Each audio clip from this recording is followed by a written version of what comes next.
We've had rain for the last 3 days. I mean, and right now there's some sort of storm brewing off the southeast corner or southwest corner of Samar and Leyte, and that's 200 miles away, the storm, and we're getting inundated with tremendous amounts of rain. So, couldn't go outside, can't go to the beach, can't fly the drone. I did some stuff out in the yard this morning. So let's talk about where you're going to spend your Christmas vacation. First of all, for those of you who are going to come to the Philippines for Christmas, Thanksgiving, and even after Christmas for a few weeks, you should understand that this is the rainy season. And I got to tell you, I did one of the biggest mistakes I ever made in the Philippines was going to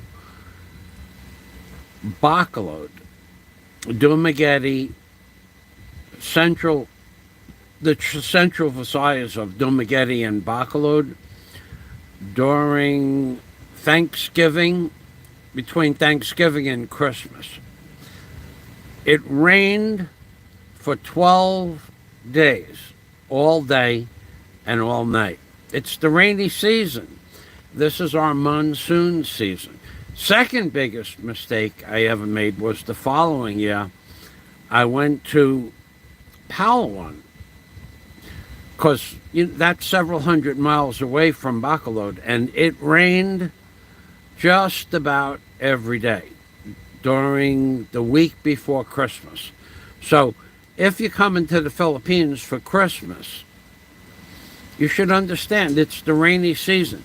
Now, I just looked out my door, and two vans, small vans, 12 people in each van, divers, free diving, not even scuba diving, got out to get out to the ocean. But I'm gonna walk you over to the ocean here.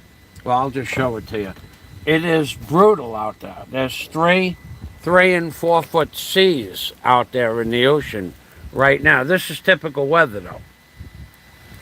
You could see the wind blowing on the trees.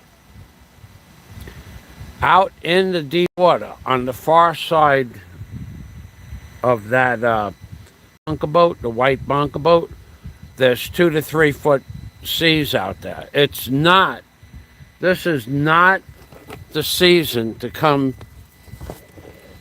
It's just not the season to come to the Philippines if you're going to vacation and you think you're going to go out on a boat snorkeling or scuba diving.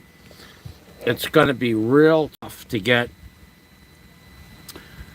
out on the ocean between now, the end of October, say Halloween, and the second week of January. It's rainy season, it's monsoon season, it's typhoon season.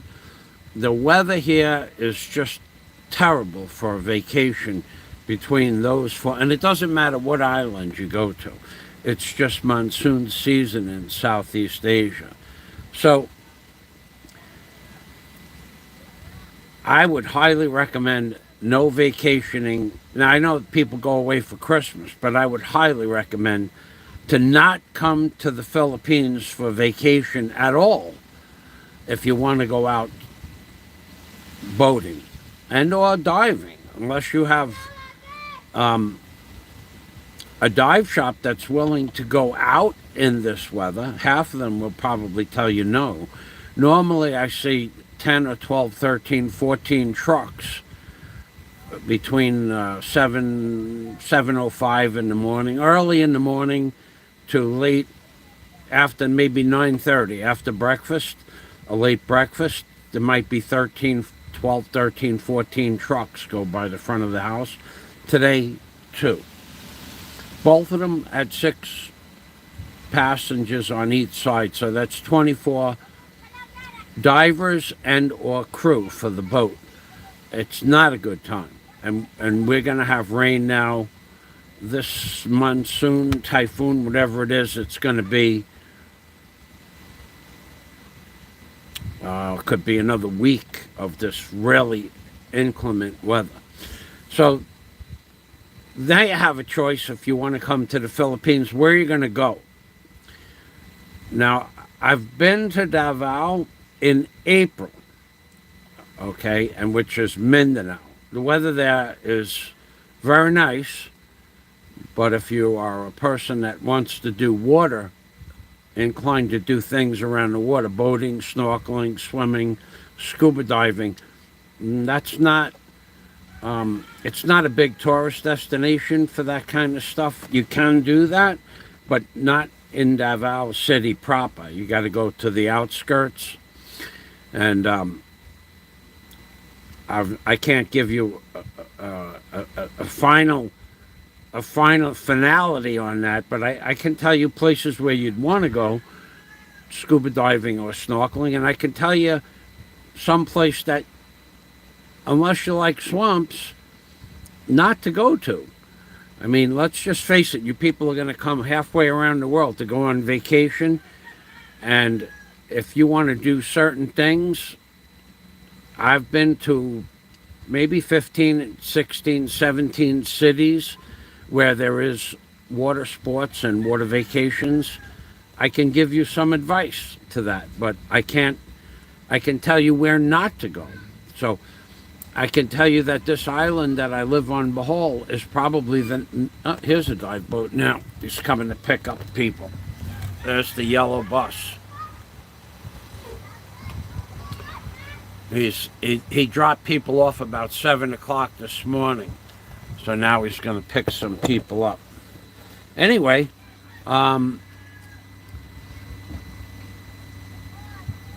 BOHOL has a lot of places in the area of Panglao that are diver, snorkeling, and free diving. There's a big free diving industry on the island of BOHOL. And at one time, a big scuba diving industry. But the Philippines is still recuperating from the lockdown. And it's just it's not going to come back this year. So most dive centers and most dive boats are what I would call stuck in neutral. Now, there are 7 boats. I posted a video series, 2 videos, shipwrecked in the Philippines. There are 7 dive boats, big dive boats, 100+ feet dive boats, that will probably be destroyed because then they have not been used now 2.5 years plus, and they've been sitting on the hard bottom, what we call hard bottom. It's sand, but the boats are getting destroyed. I mean, literally destroyed. You would think, well, sand is soft. Well, sand is not soft when a boat is made out of wood, number one, and the boat, it doesn't matter wood or metal, but the boat just rocks back and forth like this on the sand. It might as well be concrete. It's not quite, but of the 7 boats, maybe 3 of them are floating. The rest of them on the keel and the chine. The chine is the board that runs horizontal along the boat. On the chine and the keel has been ripped apart on 3 that I can see, 3 of the boats. But where you cannot see it ripped apart, it's still leaking. Like only 3 of the 7 boats float. So for whatever reason, had those boats been out in the ocean for the amount of time that they would have been being used for the last 2.5 years, they would still probably float. Now they don't float. It's not going to change anytime soon. There's no repairs being what they call affected on the grounded boats now, and it's already October 28th. So these 7 boats that were originally designed for diving, not day boats, but diving, they're not going diving.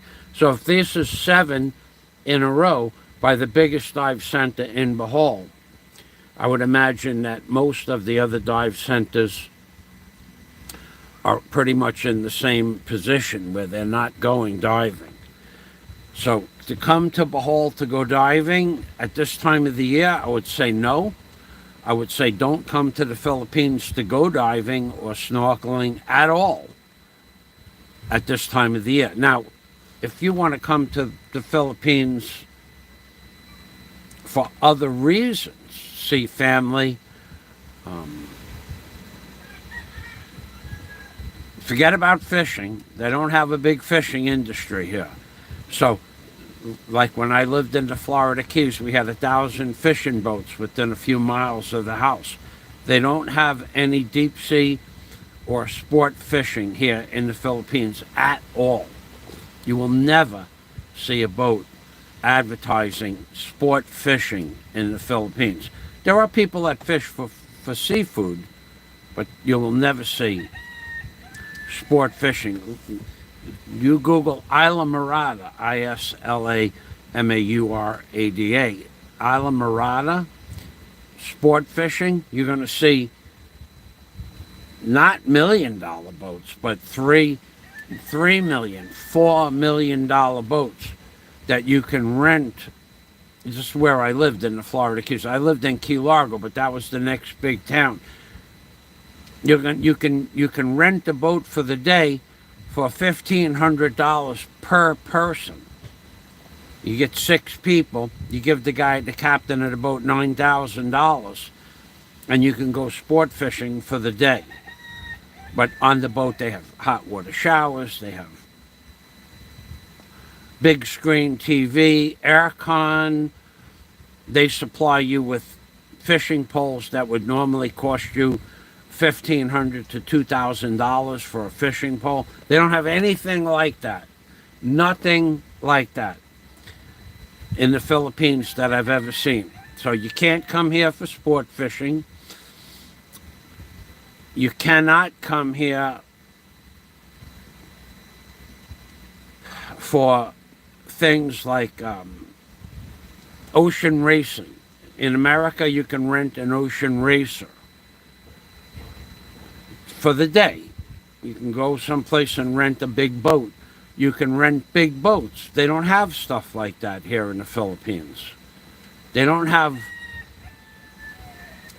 like, again, Key Largo, Isla Mirada, go boat rental, Key Largo. You can rent anything. You can rent jet skis up and down the coast of Florida from one end to the other, or Georgia or New York.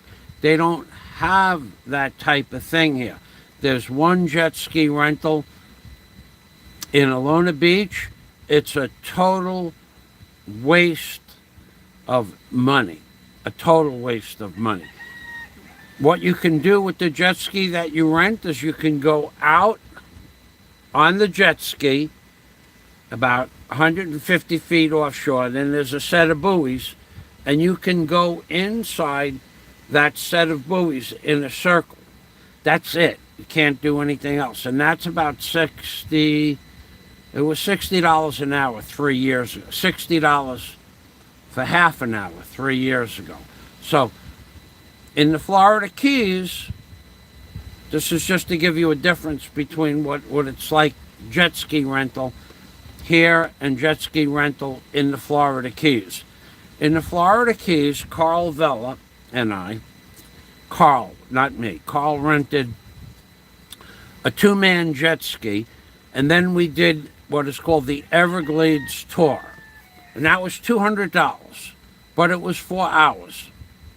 So that's $50 an hour for a $25,000 jet ski, and then the guide takes you like 5 miles in that direction, whatever that direction is. Then you go into the Everglades, through the Everglades, the mangroves, through the mangroves, and into these little nooks and crannies that you would never see in your entire life, ever, unless you had a jet ski or a small boat. So here they have nothing like that. So if you come here thinking you're going to be able to take a vacation and go rent a jet ski, you're not going to be able to do that. There's another place called Dumaluma Beach, near Alona Beach, that rents jet skis. In that one, you can go in a different circle, but you can't leave the confines of a circle. So jet ski rentals here, there are no jet ski rentals where I live. There was one, but it's been closed since the lockdown. But Alona Beach still has one, and Dumaluma Beach has one, but you can only go in a circle. How much fun that would be, I don't know. For you people out there, landlubbers, it might be fun, but for me, I wouldn't do that. So you can't go jet ski. You can't rent a center console. You can't rent a big fishing boat, a charter boat. So you're limited to what you can do here. Now they say the diving is beautiful. The water here is warm. In that regard, diving is a great thing to do. We have warm water diving all year. The water temperature never changes. That's a great thing. I need to go to my channel. Just give me about 20 seconds so that I can... I'm all messed up. The internet was off from 9:45 this morning until like 2 minutes to 11. And we had the internet came on for about 2 minutes. I posted something and then the internet disappeared. Give me a moment. I want to get to my home channel. I don't think there are comments. That's a good thing. But if there are, I'll review the comments. No comments. That's a good thing. So I put a post out. If you mention the word swamp, SWAMP, if you mention the word swamp, if you use the word swamp in a sentence, I will bang a pot. I don't know how long, 15 seconds. So if you say you want to live in a swamp, you get 15 seconds of pot banging. I'll make this just part of the show. 15 seconds. If you use the word swamp in a sentence, this goes for anybody. Today is National Troll Day. Libre, free.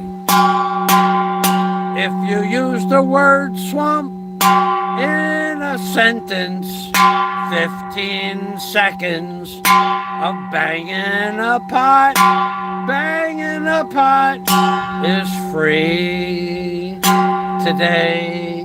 That was 15 seconds. So if you use the word... if you use the word swamp in a sentence, you get 15 seconds of free pot banging.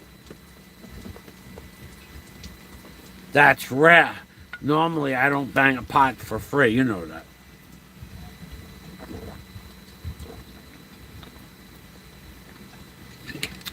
So, you can't do jet skiing in the Philippines that I know of. Free reign jet skiing, run around. Oh, and in Key Largo, there were, for many years, there still may be. You rent a jet ski, and you just take the jet ski. If you give them your driver's license, I don't know what it was, but it might have been $500 deposit. And you can sign a waiver. And then you could just take the jet ski and disappear by the hour, $60 an hour. I don't know that they still have that, so I wouldn't say it. But there was one place behind the Holiday Inn in Key Largo. There was a place where you could just take the jet ski out for as long as you wanted. You would tell them, but you can't do that here. So there's no sport fishing, no jet ski rental anywhere in the Philippines. No deep sea diving, no big deep sea diving charter boats. and no boat rentals, like outboard boat rentals. Even in America, you can rent an ocean racer, a cabin cruiser, you can rent a yacht. They have none of that here. So what you can do when you get here are things like, I grew up in New York City, so touring the landmarks of SCUBA or BOHOL, that's something to do for anybody, but it wouldn't. When I've done it, I've done all of that. I've done all their landmarks, and their idea of an old building is, hey, Alvin's Alt, I rent a scooter. You rent scooters? Give us your telephone number. Please put your telephone number up on the board. I'll okay it. Are you the gentleman? And this fella, Alvin Zolt, who I think it is, he's the man that tried to put two alternators together. Honda Click. Okay, do you rent those do you rent those scooters out, or you personally rent a scooter? Which is it? Are you renting Honda Click 125s? Is that, if you are, put your telephone number up there in case someone wants to see it, and I'll post it in the description box or in the comments later on, or you're welcome to post it later on. So you can rent a scooter. I personally would never, ever get on a motorcycle or a scooter, ever. Again, never would I do that. First of all, I don't see well enough to really say I have a good comprehension of what I can see. I can see just fine, but you when you get older, you just don't have the reflexes. And then at night, I can't drive at night at all. I'm not allowed to drive at night. I have a lazy eye, and one eye sees at one level, and the other eye sees at another level at night. In the daytime, I see perfect, but at night, no. So I can't drive at night, but I would never rent a scooter. I would not be able to deal with the traffic here. My reflexes are not fast enough to rent a scooter. But if you rent scooters and you want to throw your telephone number up there, throw it up there. Thanks for stopping by. So that's something you can do, and personally, I wouldn't do it. If I was going to go when I want to go, when I do go to see something in BOHOL, I just rent a tricycle. The maximum a tricycle can be is $6, and you go anywhere you want for $6. You can go. Those are for the local areas. I don't really, people say, I want to live in the Philippines, I want to go to the Philippines. You've got to be ready to do nothing when you get here, because there's nothing to do compared to living in the United States. I don't know about Europe. So I'm trying to give you guys an idea of where not to spend your vacation money. Now, all the islands all project themselves as being, oh, this is the place to be. No, a lot of these places are not the place to be. Okay? Now, I'm prejudiced, but I chose BOHOL to live here after I went to most of the larger cities within 100 miles, 200 miles of where I'm sitting right now. I went from BOHOL down to Dumaguete. There's nothing at all to see. Nothing. It's a beautiful mountain range. Nothing to see. In BOHOL City, there's an old courthouse. made out of marble. I never saw it. I heard about it. I read about it. I got there, it was closed because it was raining. That's it. That's the tourist attraction in BOHOL City. Now, there's a couple of old churches, but I don't go into those old churches because everybody brings all their negative energy into the building. And when you go into the building, you can feel Satan nipping at your ankles in those buildings. It's an amazing thing if you're susceptible to extrasensory perception. But so there's nothing on the island of Baccolo Dumaguete or Central Visayas, and I've been up and down the coast, and there's nothing there. Dumaguete, now, again, what are you coming to the Philippines for?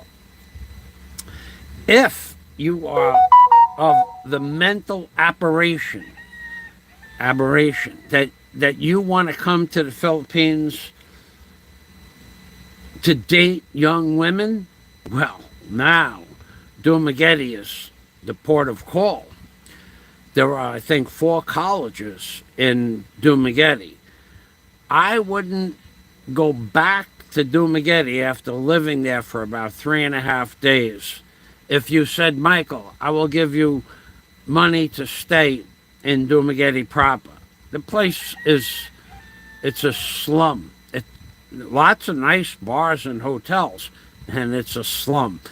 There's a bunch of men my age, a little young, a little older, trying to pick up college girls, 18, 19-year-old college girls. There's a bunch of college girls trying to put themselves through school.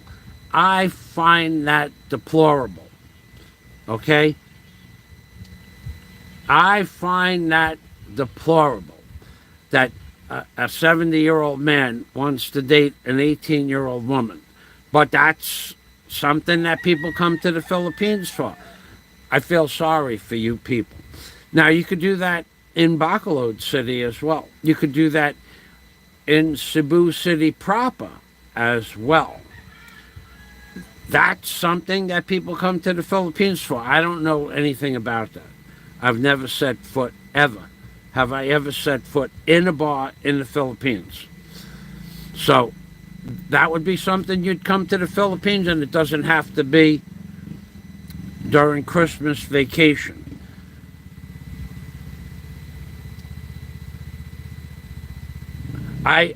Chuck, wow, I agree with you. I just find that the most... I don't know what you consider young, okay? So, but I am agreeing with you in regards to what I said. I was in, what does a 60, I'm 67, so let's use 67. What would I have in common with an 18-year-old woman? Nothing, okay? Did I ever do that? Yeah, I did when I was 22 or 23 years old. Did I do it when I was in the Philippines? No, I don't think so. I think the youngest girl I dated was 18 or 19. She was very pretty, and I had lunch with her. That was our date. I didn't force her into any kind of, predicament. And she did not speak English. I did not speak Visayas. She didn't speak a word of English. I couldn't even text her. And my landlord, we sat on the porch of my landlord's house that I lived in at the time, and she tried to interpret that, and it ended up, it was like I had lunch with the girl, and then I took her back to the city, and I bought her family some groceries, and I said goodbye. So after that, the youngest girl I dated was about 25, 24 or 25. And that was Daisy. Hold on, let me read that. No, 18, 19-year-olds, I don't see any reason for that at all. And yeah, well, I'm old enough to be a 20-year-old's grandfather, but there is no point there's no point to it. I could show you my mail from a website I was on. In 2015, I signed up for a website. I'm not a paying member, but I was in 2015. I dated, I don't know, not many, 15 girls probably from dating sites, and that was it. And none of them, only that one girl was maybe 18 or 19. Never really did work that out with her. She said she was 20, but she wasn't 20. Anyway, now that's a little bit beyond my understanding. But people come on vacation to go to the Philippines to date women. I don't know anything about that aspect of it. What I will tell you is that it doesn't matter what dating site you're on. As a member of dating sites going back to 2009, you're going to get 100 emails a week, if not more, for women that want to date you from the age of 18 to 50. Okay, that's going to happen. So if you come into the Philippines to date and you sign up for a dating site, well, in that case, you're going to have a good vacation. If that's what you consider a good vacation. For me, I wouldn't waste my time. If it wouldn't matter. I don't do that. So, dating in the Philippines, if that's what you're coming to the Philippines for, Christmas is a good place, a good time of the year, because they're on vacation. And you can get you put down on your thing, what is it, what you call it, your resume, your itinerary, no, those are not the right words, your profile. You put down on your profile you're looking for an escort, then bingo, you'll have 100 girls saying that they'll help you find your way around the city. I'm not advocating that, but I'm just telling you, if you're going to come on vacation to do that, and you want to meet women, if you put down that you're looking for an escort and you're going to be on this island at this time of the year, the girls will email you. I'm just trying to give you guys an idea of what there is to do here, because that's what some people come for. Now, going back, what's the best month to visit the Philippines? Definitely, no doubt, the most beautiful time of the year is April to the end of June. After that, it gets really hot, July and August. If you really like hot, it's the most beautiful time of the year. And then again, from September until about 2 weeks ago, beginning from you already missed that part of the year, but from like the first week of September to 2 weeks into October, before the rainy season, is the coolest, most beautiful time of the year. And you got to remember, you're just coming out. That's after summer. But April, March, even March to the end of June, no, it's not going to rain. It's going to be in the high 80s, low 90s. It's not going to rain, and it's going to be sunny every day for those months. So for me, that would be the best, but some people can't do that. Good morning, Jim Alva. Thank you. Listening to the live stream while working. Thank you, Jim. So, what else is there to do in the Philippines? Well, let me just tell you about a place I went to recently called Bantayan Island. If you have heard anything wonderful about Bantayan Island, I will tell you that it's just a tourist, I wouldn't say trap. It's not a tourist trap, but it's a worthless tourist destination. When you get to Bantayan Island, there's nothing to do there. They do have tandem parachuting. I think. But when I went, it was closed. So, not that I was going to go parachuting, but I just wanted to find out about it. The jumps, there were no jumps that week, the week of my birthday. I might have done it. I may have done it. But it was closed, so it didn't matter. So that's the only thing. Okay, so Chuck, wow, if you have a question, just ask whatever question. What is it that you like to do? What is it that you want to do? Are you going to swim or snorkel or scuba dive? Because that area of expertise I have. Do you want to experience unlimited amounts of water sports for whatever we have here in the Philippines?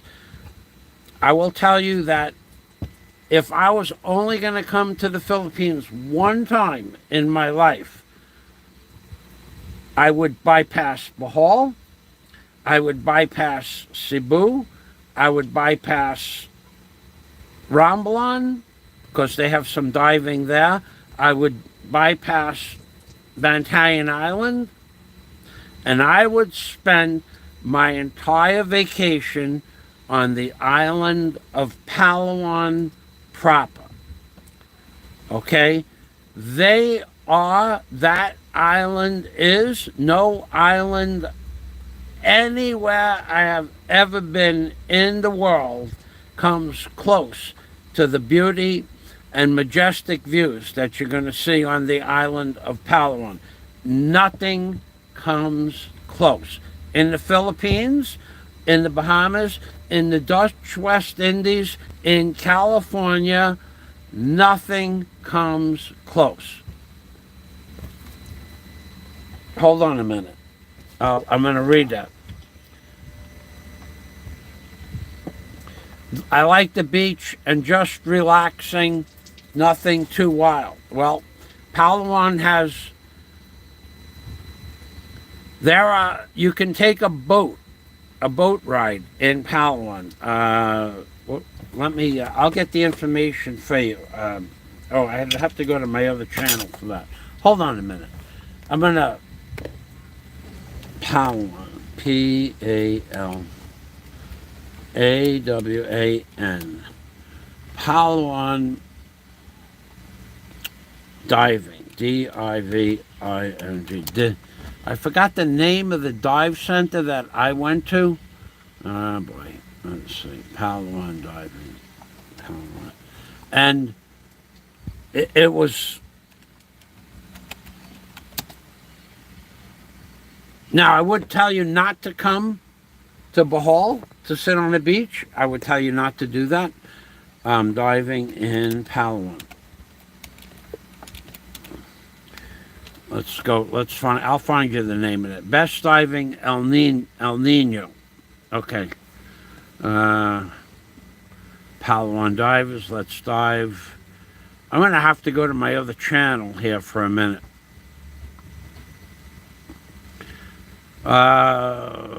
Boy. So I would say that there's not a beach in Bohol that I would recommend to sit on all day.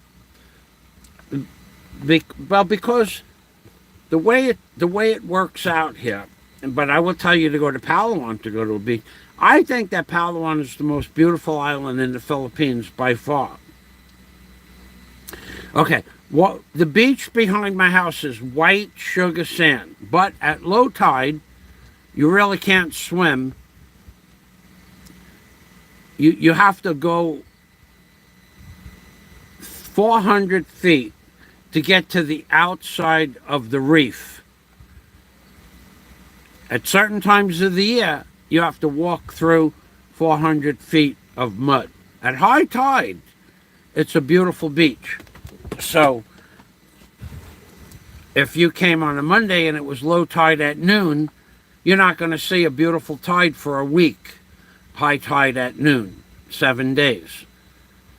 You're not guaranteed to sit on a beach where you could go in the water and go in deep water. Now, Alona Beach is a little better because there's deeper water off the beach. But to go to Alona Beach, that's a tourist trap. That's a tourist trap. Now, if you want to go to the most beautiful, most magnificent beaches in the Philippines, you got to go to Palawan. And you could take a boat out in Palawan to a beach.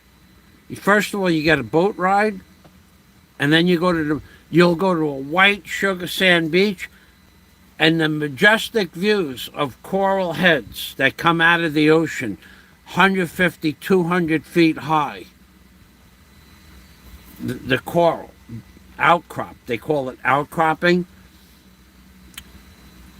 There's no way to, well, you could watch my videos, but there's no way to make you understand that the most beautiful place and beaches are in Palawan. Not in Palawan proper, or not El Nido proper either. El Nido is before Palawan. It's in the general area. Let me find you a link for that. I have to go to my other channel to get that link, so it'll take a minute. Let's go here. Let's open up a new window. We'll go open up a new window here. Come on. The computer's running really slow. Plus, we're having a lot of problem with the internet. Okay, so let's go here. Let's go here. Let's go here. Let's go here. Let's go here. Let's go here. And Secrets of the Dollar. Let's go here. I'll give you the name of a dive site where you could go out for snorkeling or swimming or scuba diving. This dive center I went to, the first time I went to Palawan, it was so great that the second time I went to Palawan, I never even looked for another place to go to. So let's go diving. And then I'll give you the name of the center. Yep, I got 150 of those, 150 dive videos. Quite a bit, actually. Let's look up the word world's biggest clam. I think I have the information for that dive center. No. Okay, I don't. All right. Clam diving, real men go wreck diving. I might have it in this. Okay. Nope. I have 150 videos of diving. I didn't put all the information in, but this dive center will bring you, if you're only going to come to the Philippines once and you want to experience the best beaches and best snorkeling in the Philippines, this is the place you want to go to. Hold on a minute.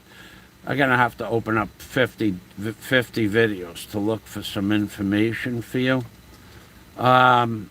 Wreck diving in the Philippines is one of them. Scuba diving in the Philippines from January 2016. Yep, this should have it in there. But there's 100 places, but I want to find the city that you want to go to get to these dive centers. There's a couple of different places you can go to. Bellevue, cost of living. And what was the name of that dive? I went to a lot of different dive centers. That's why I don't remember the name of it. Okay.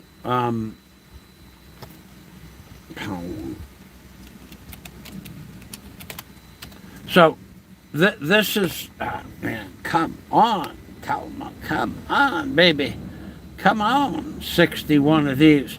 I didn't put the name of the dive center. I want to give you a specific place because the reason I want to give you a specific place is that's El Nido. You don't want to go there. You really don't want to be in El Nido. Unless you want to go just into the world's longest underground river. That's pretty interesting, but it's nothing compared to diving in Palawan. Huh. It was a letter. D-I-V, not divvy. Waterfall, zip line, over the ocean, underground river, Palawan. I'm having trouble here. This is from another channel that I don't go to much. I'm going to have to do this completely different. I want to get you the name. Dive Palawan. Dive sites, dive center. Let's try that. Palawan dive is, nope, that's not it. El Nido Dive Center, nope, that's not it. El Nido is okay, but I would not go there. El Nido is a place that you can go to the beaches, but you have to leave. You have to leave El Nido. You cannot go in the water in El Nido proper, or the other places that I'm talking about. Any big city in the Philippines is polluted beyond your understanding of pollution. It's like walking into a septic tank, and that's the truth. All the big cities, anywhere around any big city, all the water has fecal matter above acceptable limits, and it's even more so in Palawan and El Nido. Dive packages in Palawan, liverboards. Now, you could also go on a liverboard. I never did that. Let's see. I can't believe I don't remember the name of that dive center. I just talked about it last week. Sorry about that. See, they have a lot of beach resorts. You don't want to go to a beach resort in Palawan. You don't want to do that. Because you want to go out on a boat. You want to go to an island off. How can I find that place? It's an amazing thing. It's just as if it doesn't exist anymore. Okay? Divers, D-I-V-E-R-S, divers. Divers. 7. That's not it. Well, you got me going here, buddy. Dive. I have 38 of those.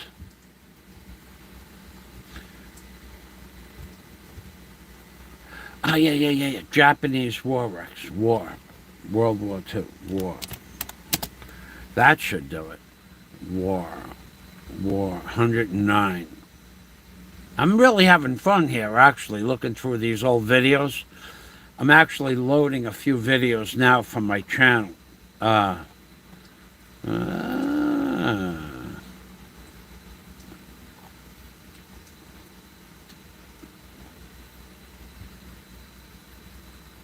Boy, this brings back memories going through. I think I have 11,000 videos on one of my other channels. I don't, Rex. I think, Rex. Wreck diving. Palawan wreck diving. I have that one. Let's try that. This is all for a link so that you can go to a white sand beach and enjoy yourself. If you're only coming to the Philippines once, you may as well. If I had a choice to live anywhere, of course it would be on one of these beaches, but you would have to have $2 million to buy the smallest place on any of these beaches.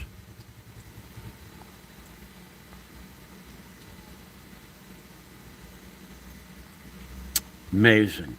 Amazing. Amazing. Now I'm upset. Wreck. W-R-E-C-K. W-R-E-C-K. Wreck diving. Wreck diving. Scuba diving. Wreck diving in the Philippines. I know this dive center is in one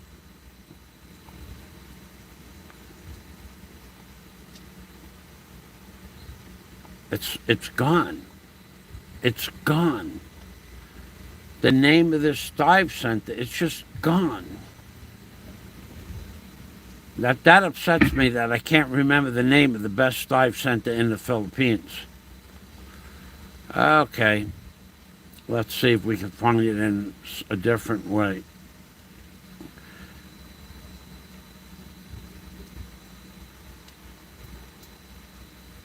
I have a lot of wreck dives, and the name of the dive center is in some of the description boxes, but not all of them.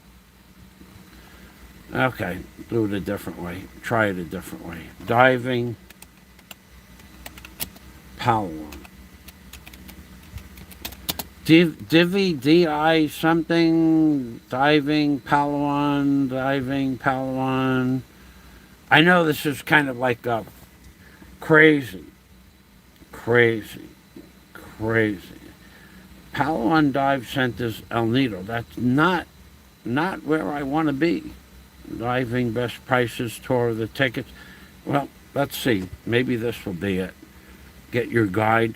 But anyway, I'll show you what I mean for the white sand beaches. Okay, so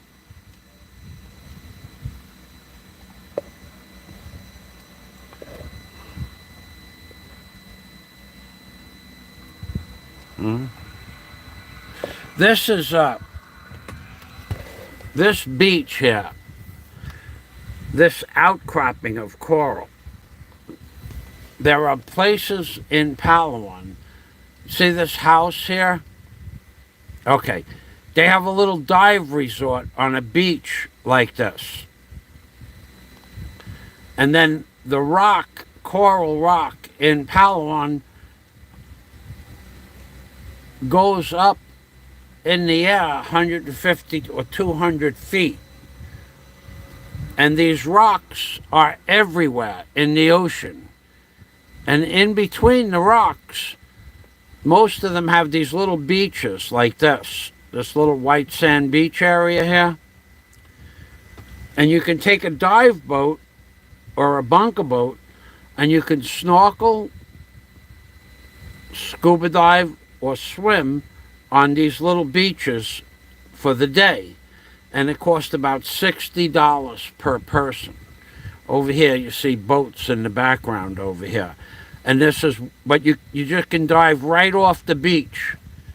Now you said you don't go diving, but you can go diving right off the beach. And then over here there's another rock. That rock is not attached to this rock or coral outcropping. And that's how all of Palawan is. All of Palawan, but not the city of Palawan and not the city of El Nido. If you were to go in the water near El Nido or Palawan, which is, what you do is you go to El Nido and you take a boat to Palawan Island proper. And that boat takes 6 hours to get to Palawan. Then you're in pristine waters, but you still can't go diving in the city. I'm going to look for that up. I'm going to look for that again. I'm going to go back to the comments, but see if you're even still here. Not that it matters, because It's raining and I have nothing else to do, so it doesn't Secrets really, of it doesn't really matter. So let's go. That's not it. Uh-huh.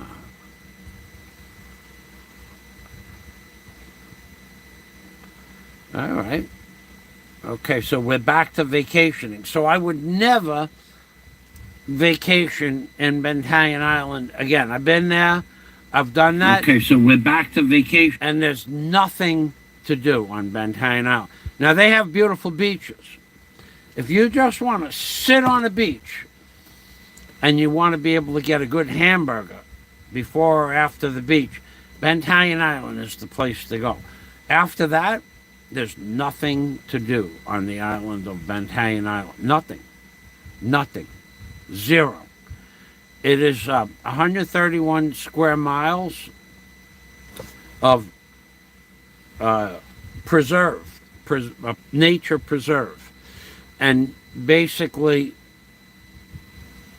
there's no water parks here in the Philippines, like Dorney Park or Six Flags or Greater. Nothing like that.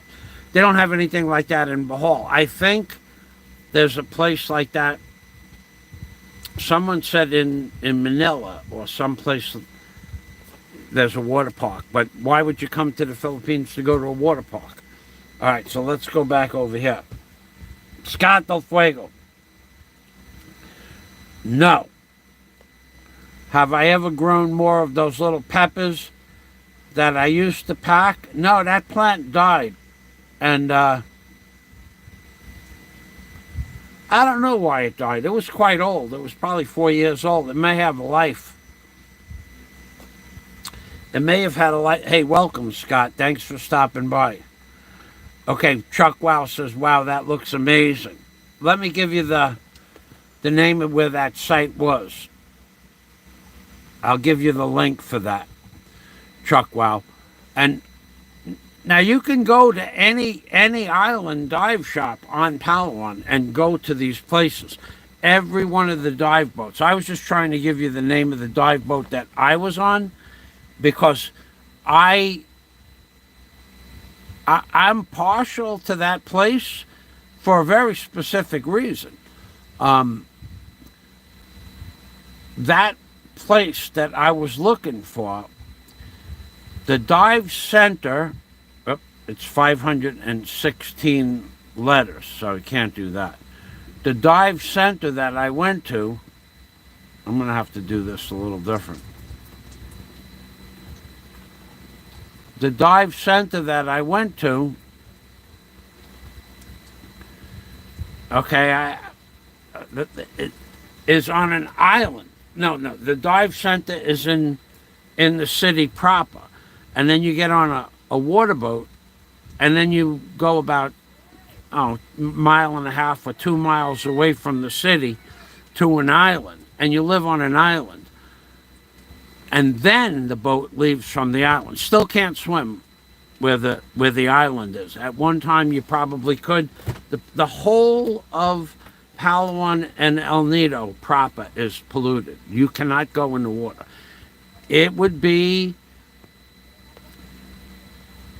It's hard to explain this to you, but you have to understand the Philippines does not have a septic water program. They don't have septic treatment like we have in America. And you may or may not have understand what goes, how complicated the septic system in America is, especially someplace like New York.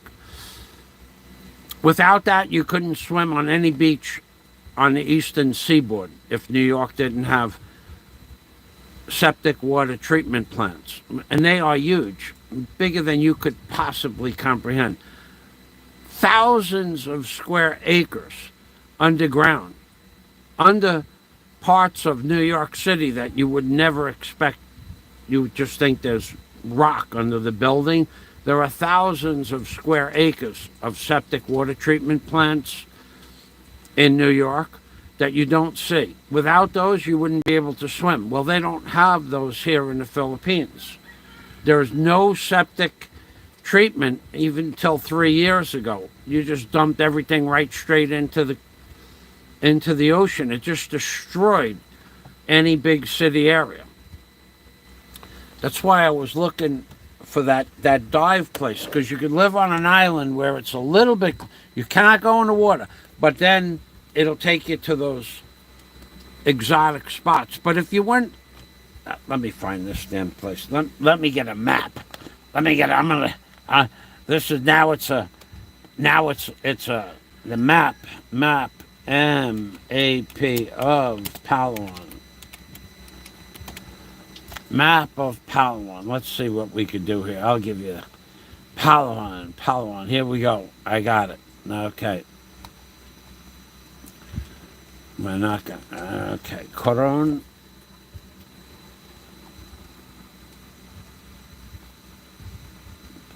You don't want to be in Coron. You don't want to be in Coron. Coron is where the boat leaves from to go to Palawan and El Nido.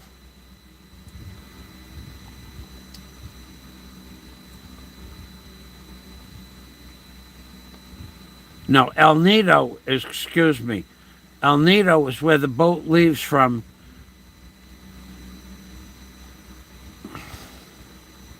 I'll find it.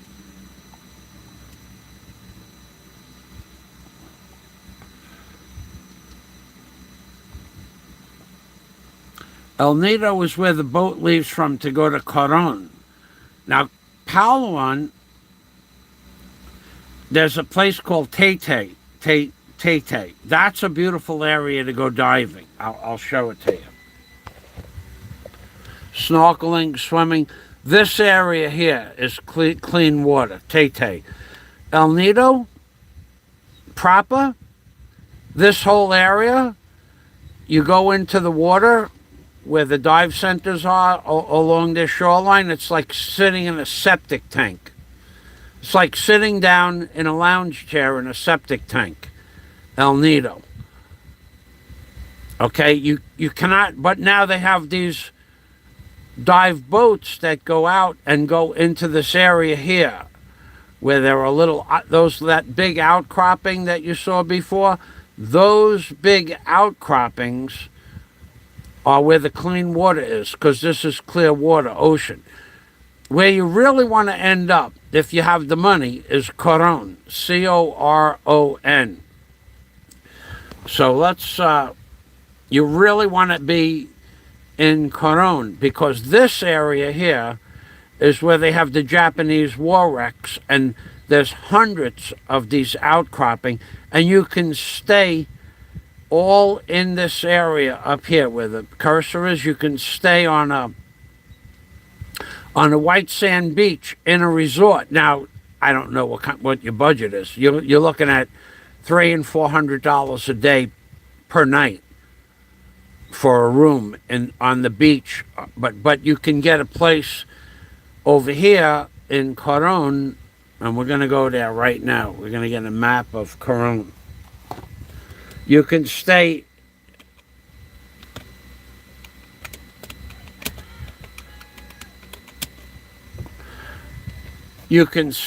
in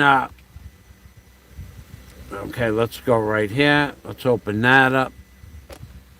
Now I'll show you these outcroppings that I told you about before. Coron Palawan Travel Guide. Okay. This area, Coron, is probably the greatest area I've ever dove anywhere in my life. Okay. This whole of Coron is like this. These huge outcroppings of coral. Huge. I'm talking big stuff here. Big stuff. And let's get a map up here. This is another place. And they have all these little islands like this to go swimming, diving, snorkeling, bunker boat for the day. And on the islands are little hotels here, like right up here. That's a hotel. You can stay there for a day or a week, and the boat will come back and pick you up. That's what I'm trying to get across, that if you're only going to come to the Philippines one time and you want to go swimming or diving, these are the places that you want to go to.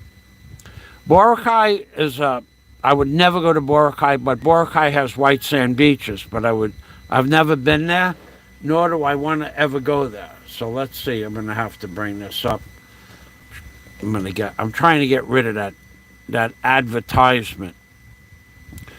Okay, so this area here in Coron, Palawan, I'm going to copy that for you.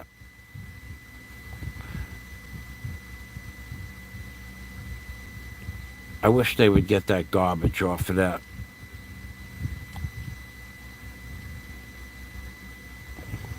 Coron, Palawan.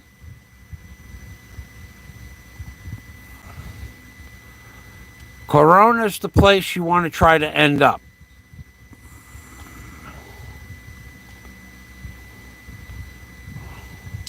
It's going to be two parts here. This is the best beaches, best snorkeling, best diving, the prettiest place, and it's the most expensive place in the Philippines to live. Now, if you wanted to buy a house on that little island here, if you wanted to buy a house on one of these little islands here, come on, will you please get out of here with that darn...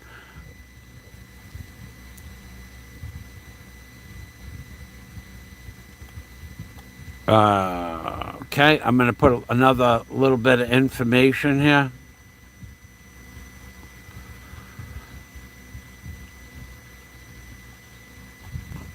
Now, Coron is, it says here, it's often compared to Palawan.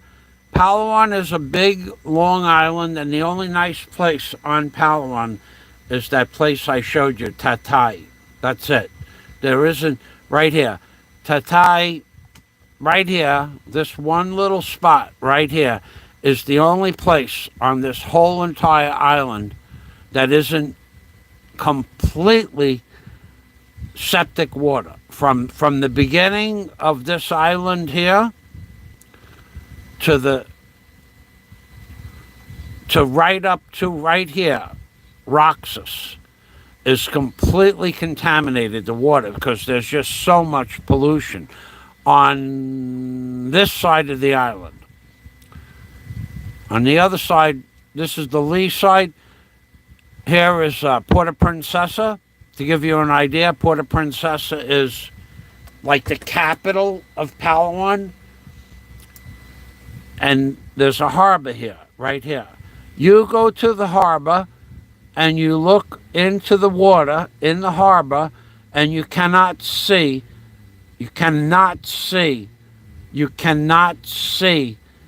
inches deep in the water in Puerto Princesa. And all up and down here are all resorts. As beautiful as Palawan was, for the most part, any big city along this whole entire coastline is pure pollution. Now you get up here to El Nido, you can't go in the water in El Nido. It's like opening up your septic tank and going into the septic tank in El Nido proper. What you can do is you can take a boat from this general area of El Nido, and you can go out into the ocean to some of these outcroppings here, these are very far out. There are a mile, 2 miles, 3 miles, 4 miles. There are many more than what you see here on the map. But in El Nido proper, you cannot see, the water's clean, but there are hundreds of thousands of people that live in the mountains in El Nido, on the hill, and all the gray water, all the effluents from all the septic tanks go straight into the bay of El Nido, which is right here. That I've experienced personally, where I lived here for 3 days. You cannot go in the water. It's like going in a septic tank. Puerto Princesa, same thing, septic water. It's all septic water. Roxas, septic water. On this side of the island, right here, in this area right here, is where they have something called the world's longest underground river. This is the lee side of the island. This is where all the pollution is. On the ocean side of the island, you can go in the water in most up and down this coast, but it's not good for diving. So we're back up to Coron. You want to go from the El Nido has a boat. It leaves right from this area here. The boat leaves from here, where the tip of this arrow is, and it goes to Coron, Palawan, right here. Let's see if we found a map of Coron. I think I did. Map. Coron, Palawan map. All right, Coron.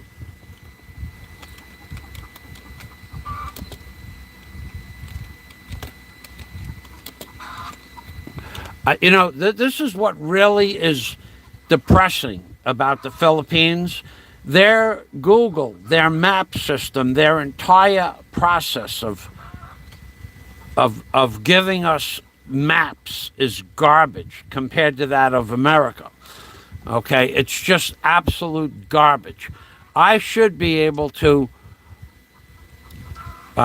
do what's called layers and go into every little nook and cranny of the Philippines by just saying Coron map, but it took, 2 or 3 attempts to get there? So here you are in Coron proper.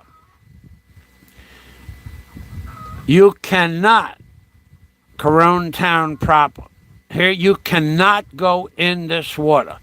Now right over here somewhere is an old zip line right in Coron town proper. It used to zip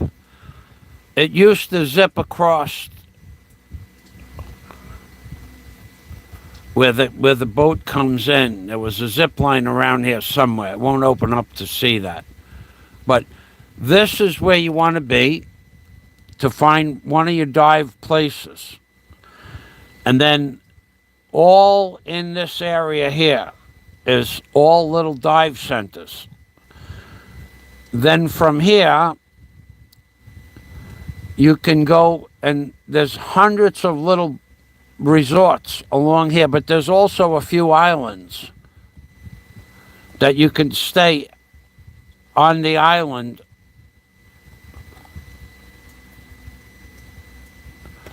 I don't know where the name of that island. That's why I wanted to find out one place. But anyway, from here, from Coron, that's where you're going to get involved with all those beautiful outcroppings all around here, all up through this entire area here.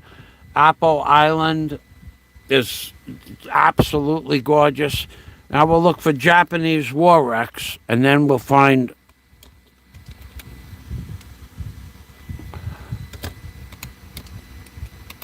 I'm actually, in the beginning of the video,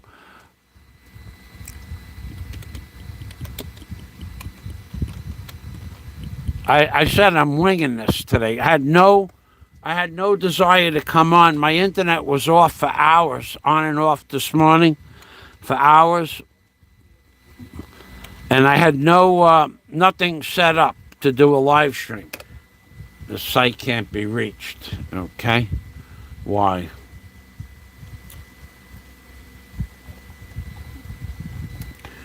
World War II wreck.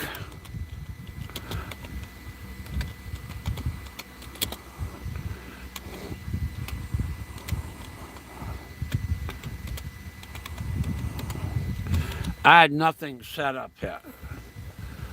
Wreck diving in the Philippines. Wrecks of Coron Bay. Okay, here we are. Okay, so this link I might be able to give you. Wrecks of Coron Bay. Now this is what I was talking about before. all these little outcroppings of coral. There's thousands of these up in the Corona area, and several dozen of them have beach resorts right on the outcropping. Now you can't climb up the side of this coral mountain. Maybe you could if you were a rock climber, but most people can't do that. Let's get back to this. Go over here.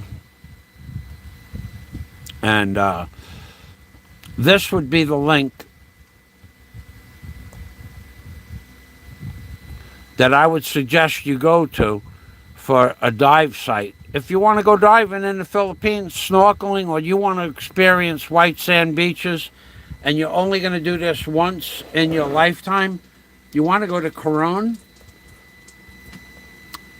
Coron it's considered an area of Palawan, but it's an outcropping of Palawan. That's where you want to be. Palawan proper, the island, it's a very long, thin island. It's so polluted. It's so sad because they have no pollution control, none. And in Coron,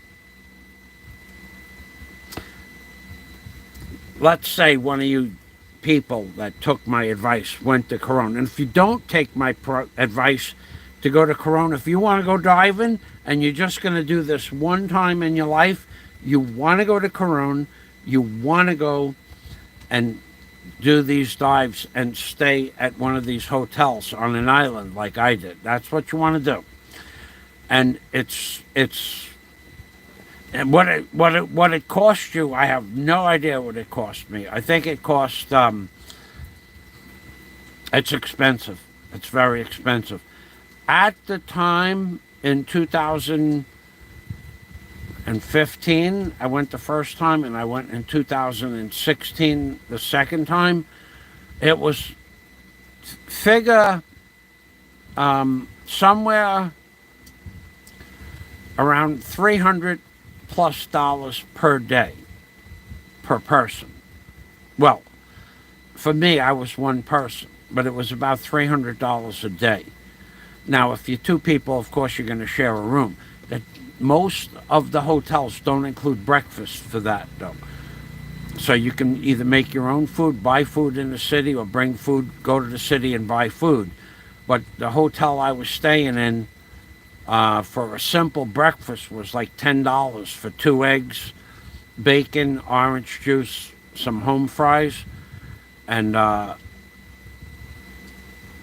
that's though you're on an island. That's it. You're stuck. $15 for a hamburger patty with some French fries. So you really, if you're going to stay at a nice resort, it's $200+ a night, and that's what you got to pay. But if you're only going to come to the Philippines once, Coron, Palawan, Taytay, Palawan, El Nido, but not. You can stay in El Nido, the town of El Nido proper, but you can't swim or snorkel from there at all. You got to go miles out into the ocean. Coron, you can't swim or snorkel in Coron proper. You can't do it. It's just like opening up your septic tank and sitting on a chair in your septic tank. Coron Harbor, after a rain, you're in a septic tank because all of everybody's gray water, the sewers, everything is flushed into the Bay of Coron, and there's no real flow through there. I'll show you why. You can make a decision on your own. But this island map of Coron right here,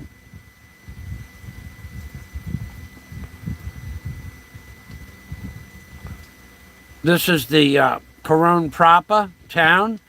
All the gray water, all of it. This is the sad part about the Philippines. This city here is so built up, it doesn't show it to you on the map, but it's so built up, this city. And all of thousands and thousands and thousands of houses are all surrounding this area here. and thousands of businesses. And all the water goes into a trough in front of the business or the house, and it all dumps right down here into the Bay of Coron. That's the sad part about the Philippines. But once you get on a boat here, and once you get on a boat here, then you can go into clean water and stay on one of these island resorts. That up around here, you're okay on the ocean. But there's many islands that you could stay there. So that's it. Palawan is the place you want to be if you want white sand beaches, scuba diving or snorkeling, and of course wreck diving in the Philippines is possible by going to the link I posted. World War II wrecks of Coron Bay are some of the best preserved in the world. Now I can testify to that because in the Moro Army, or the Moro Maru, I forgot the name of it. It's in many of my videos. I have several videos of. It's 100+ feet of water. The cannons, the 30mm cannons on the deck of the battleships that you go, there's 5. There are still some shells on the deck, or there were in 2016. So they stayed there for 70 years. Nobody put them in their pocket and took them home. I find that amazing. But anyway, that's where you want to be for diving wrecks. So September 1944, bombers burst out of the sky above Coron Bay, located the Japanese fleet, and proceeded to blow it apart. So, and there's 5 huge wrecks in 100 feet of water, and there's many more all over that area here. So Coron Bay has the best diving in Southeast Asia. That is true. And that is true. This is why I spent so much time trying to make you understand. It doesn't just say it has the best. It is the best. It's the best diving ever in my life since I was diving in 1980 legally. And also in this whole area here, you can see when they take you on like a beach dive or 60, 70 feet of diving, the boats will typically take you to a place where you can see the giant clam that's still alive. And there's many of them, but each boat goes to a different clam site, or multiple clam sites. But the clams are 3-4 feet in diameter, and they're big, and they're just it's amazing to see them. Let's go here, let's look up. I think I put that giant clam on my page, actually. I'll show you what a giant clam looks like. You wouldn't believe it.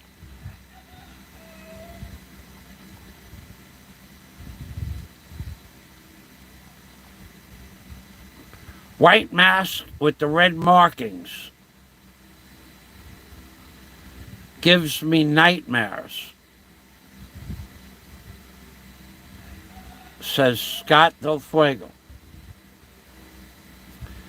I'm not sure what that's in reference to. Could be the frogs. Could be the frogs. What happened here? Why am I... How did that happen? It's in ambient mode. Well, I got this all screwed up. Let's look. Let's go over here. Wreck diving in the Philippines.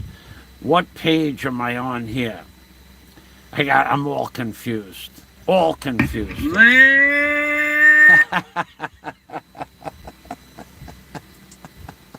Ladies and gentlemen.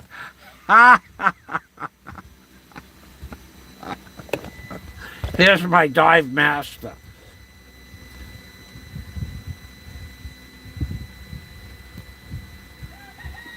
I might even have the name of that. I'm not gonna. Let's see. That woman is so cool. She was my dive master. She was the one that took me to see the giant clam. That's an Obama video. Not allowed to. It's just an Obama doll. But anyway, I'm introducing the people of the boat. Now, the name of the boat was somewhere on the tower somewhere. I don't remember where. It's on the top up there. I can't see it. I'm going to look up clam. Okay, so let's go here. I'll find this giant clam for you. Let's go here. Let's go to my channel. On my Hoodwinked by an Angel channel, I have a lot of videos on there. I have, I had 11,000. I still have 11,000, but I have 4,000 of those videos are private. Just stuff that you were allowed to post on YouTube years ago, but no more. Not allowed. you get in trouble. Where is it? Here it is, the world's biggest clam. I'm going to give you this link for the world's biggest clam.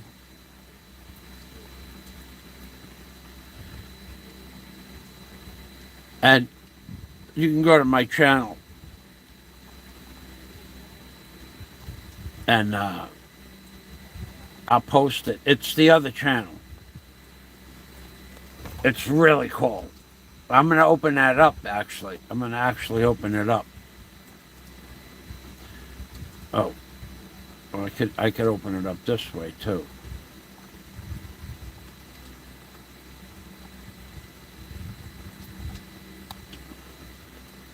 Oh, what did I do? No, that's not what I wanted to do.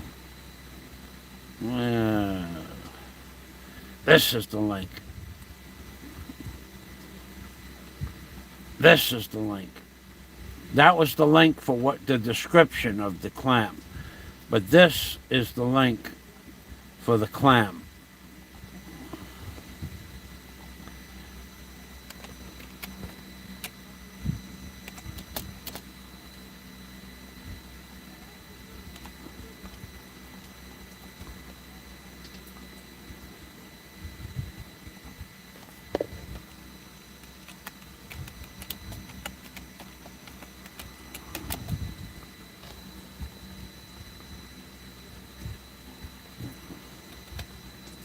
World's biggest clam.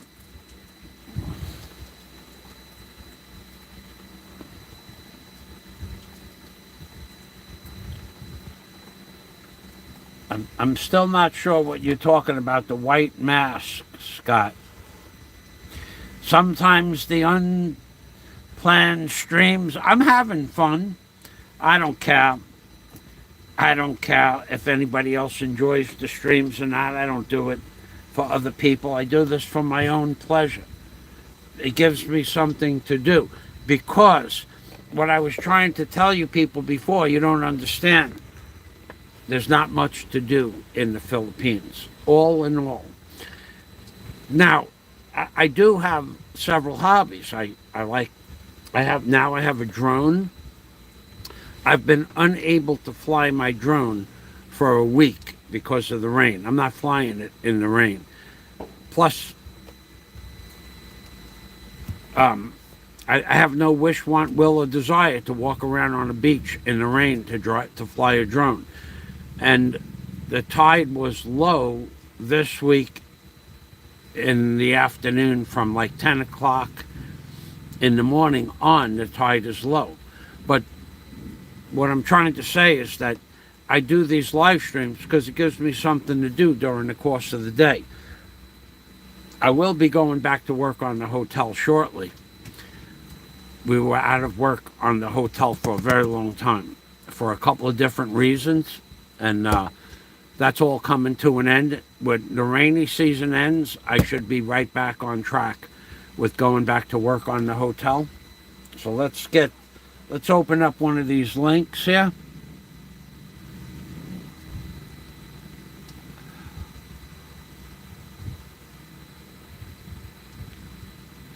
Oh, the white mask. Ah, you saw that mask, huh? Let's just, this is just something I found outside on the,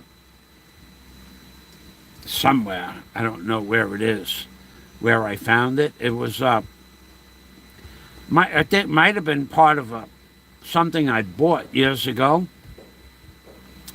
And, I did this little design on there. I was fooling around with aloe de winter. And him and I were going to go on a trip together. And we were going to wear masks. So I would have, I was saying, let's make our own masks. But he's going to wear a jester's mask. And I'll buy a mask as well. This is, it had a, I guess I could put a rubber band on there and do it like that. I guess I could, but I want something for the prices that they have masks here in the Philippines. You could buy a mask like this for like $5, $6, a nice one, you know, with a strap on it and stuff like that. But anyway, Scott wants, I'll send this to you if you want, Scott. You can have a piece of history, because this mask has made many a man laugh years ago. Before I put the red on it, it was a little different. But anyway, the mask, that mask, the white mask. Somebody should take a picture of that. I wonder if I push those buttons, I don't know. Hey, buddy, how you doing? So,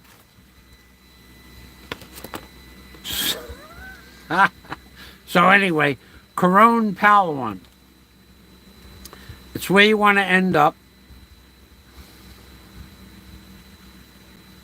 And it's where you want to go to the city, the town proper. And then there's probably 200 dive centers there. You want to ask those dive centers, you want to tell them that you want to go and live on an island. This is to experience the Philippines. So they will all know if they don't have an island, a dive center hotel on an island, they'll tell you where to go, I guess. I mean, I went to several dive shops in Coron, Palawan proper, and I went to one, and they said, well, we have a resort on an island. I thought that was cool. So I did that. And it was very expensive, but I did that. And it was good. And I'll tell you why I did it, okay? I had in my backpack, I had a Canon something 30 camera, CL30. The Canon camera was top of the line stuff in 2012. That camera was about $1,300. I also had a GoPro that was about $300. I think it was a Sony webcam, which was about $700. And I had my computer, which was only $400. I had about, in my dive gear box, I had about somewhere in the area of about $4,000 worth of gear. And when I went to the first place that I was going to stay, it was just the door. The door, it was just you close the door.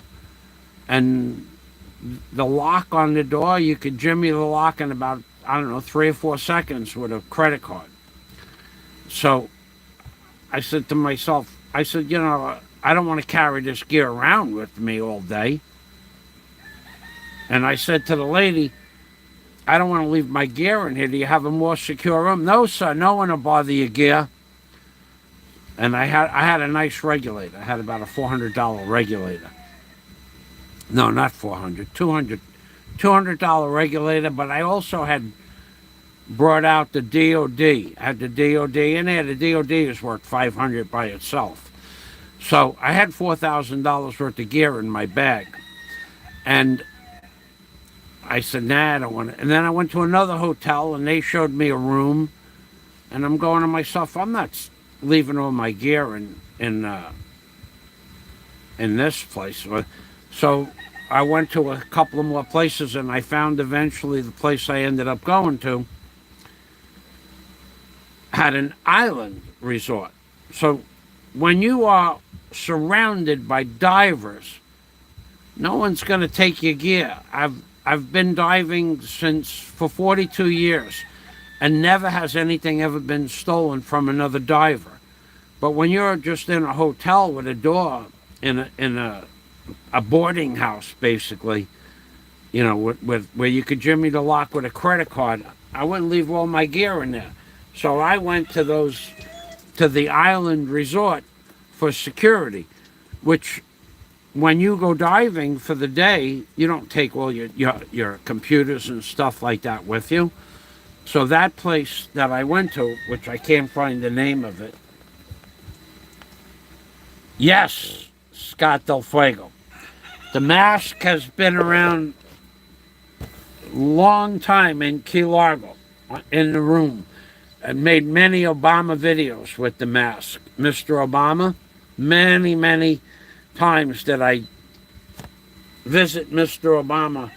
I think I have Mr. Obama doll. I had the I don't know, I can't show that now.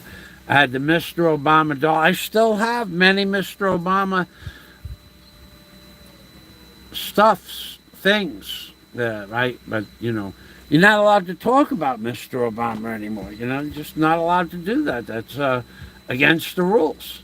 It's an amazing thing, the way the world has changed. So if I even show Mr. Obama dolls, oh my God, he showed a doll of Mr. Obama. Not allowed to talk about Mr. Obama. I don't even talk about Mr. Obama anymore. Mr. Obama, he's a very famous man, Mr. Obama. He was once the President of the United States. Once the President. Let's see. Anyway, I really don't have much else to talk about. I wish I could help you more, but I gave you those links there. Yep. My computer's not responding. What a piece of junk I bought. No, Lenovo computers. It should have a stamp on it. This computer is garbage. Lenovo computer. You will find out soon enough what a piece of garbage this computer is. $600 for a piece of garbage. Garbage, I say. Okay, so I gave you the rec diving link. I'm going to start closing this stuff out. One, gone. Look at all these links I had up there. And you know what I noticed is that most people that do blogs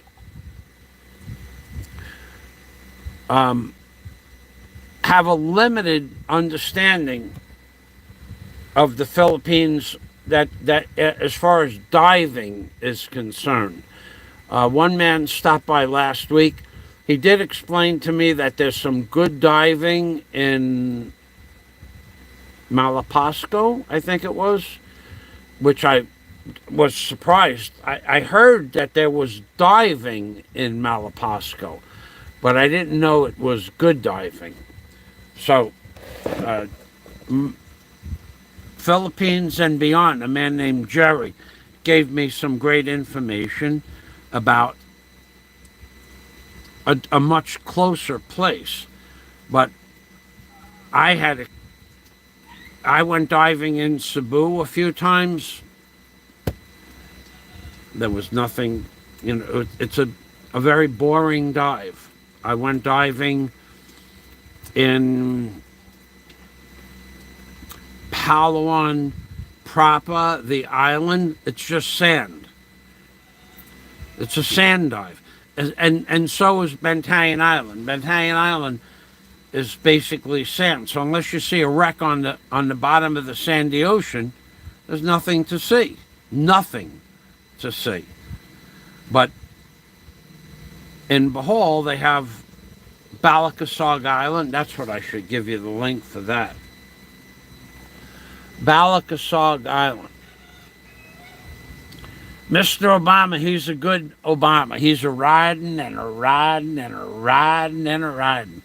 I miss those days.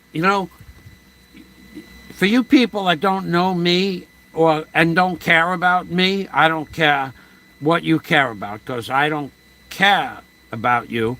I never cared about you, and I'm never gonna care about you.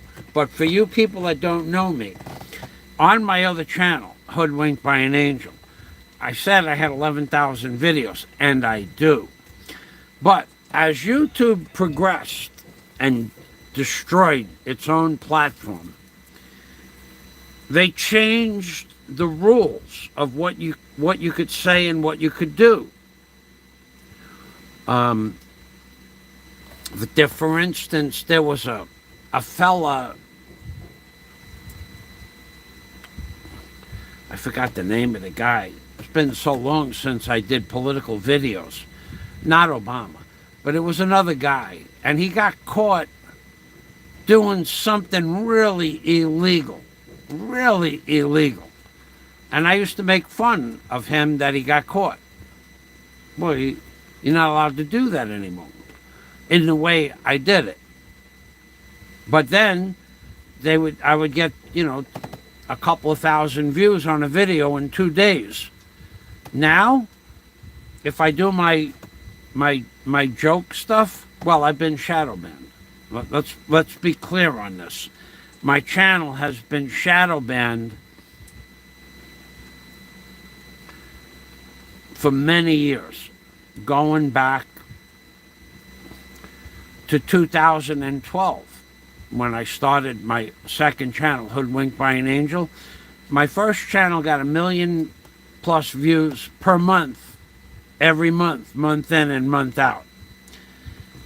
And then I got shadow banned. What's that guy's name? Kanye West, right? I don't know who Kanye West was. I didn't know that man was married to Kim Kardashian. I had no idea. 2 days ago, I was talking to Scott Del Fuego about a guy named Kanye West. Well, he just got booted off of Adidas.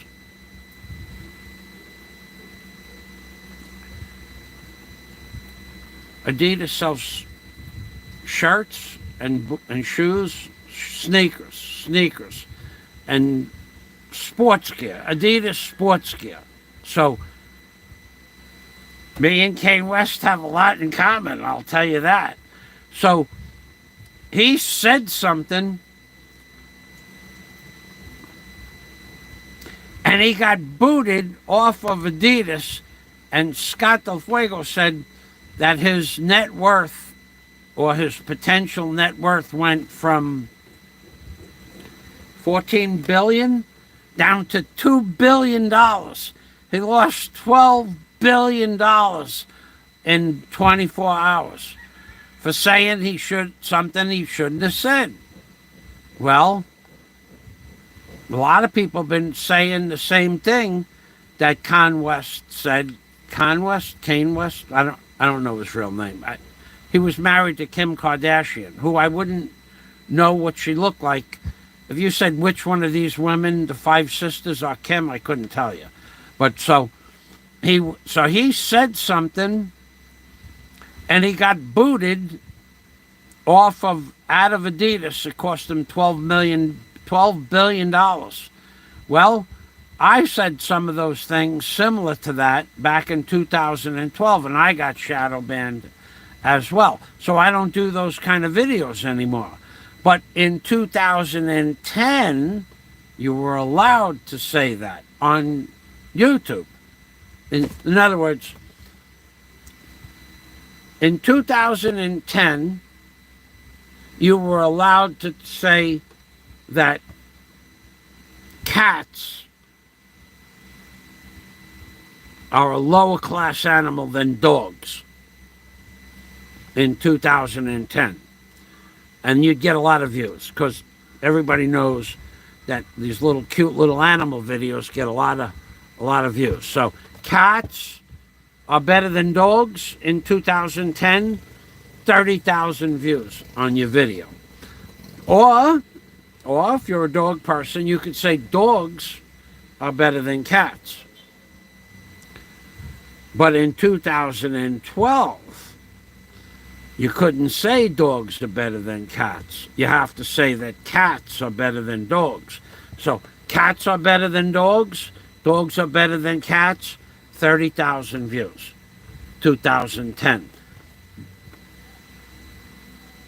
2012, Google bought YouTube.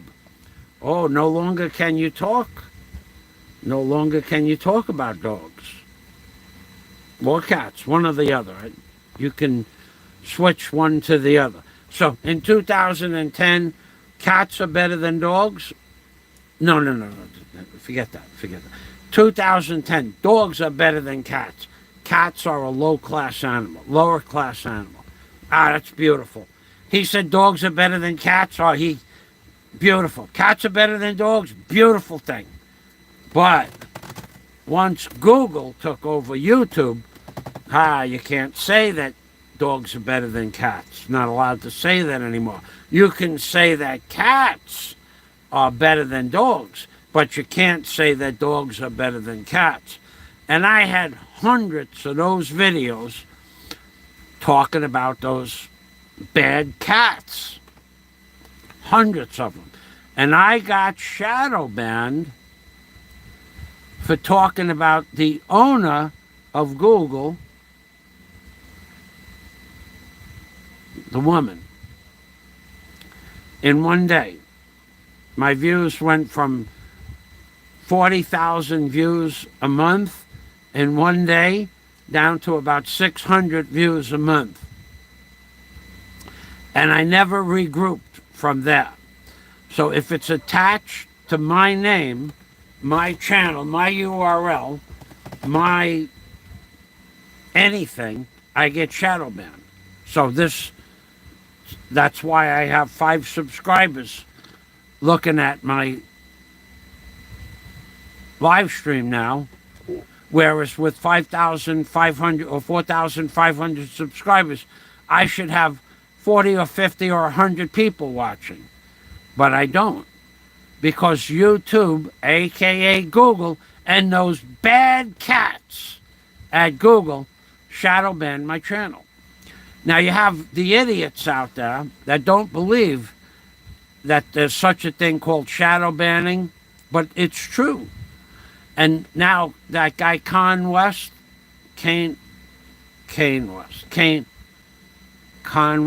I don't know, the guy who's married to Kim Kardashian, he got shadow banned. His views went down to next to nothing. He lost $12 billion overnight talking about those bad cats. And that's what happened. That's why even when I had 21,000 subscribers on my Hoodwink channel, Google made me go, what they did was I talked about the bad cats, just like Con West was talking about the bad cats. So I talked about the bad cats, and then videos that were getting 20,000 views a month in one day went down to 300 views in a year. Maybe. One video was getting close to 1 million views a month, and it went down to, on my first channel, and when I put it on my second channel, right now, today, it has about 800 views on it 10 years later. But it was getting 1 million views a month. So this guy, Kane West, he talked about the bad cats, and he got shadow banned. Well, that's why I don't have a lot of viewers. So now, I should have hundreds of people on my live streams. 4,500 subscribers. I put some of the best content on YouTube. Who else puts content on YouTube? Nobody. Nobody in the Philippine genre is putting content on YouTube. Just me.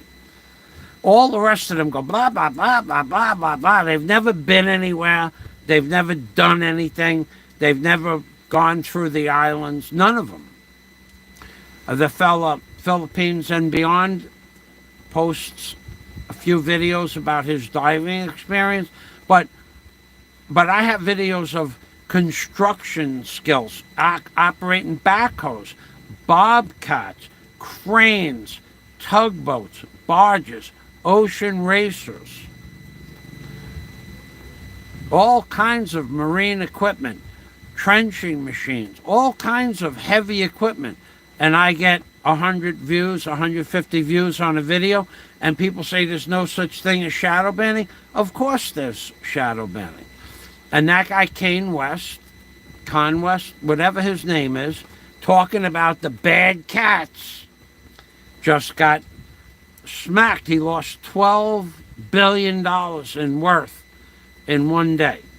Net worth. I don't know how that worked out. I only read a short article about it, but his cats and my cats are the same cats. We were both talking about stuff that you're not allowed to talk about. And he got destroyed financially. Now, he's still worth millions of dollars, billions of dollars. I don't know what he's worth. I don't even know who the guy was 2 days ago. I had no idea who he was. If you said to me who was Con West, I would tell you I don't know. Who was Kim Kardashian married to? I say, how the hell would I know that? I don't know anything about Kim Kardashian. I never watched. I don't know. I know she has sisters. That's what I know. But now I know about Con West because he talked about those bad cats.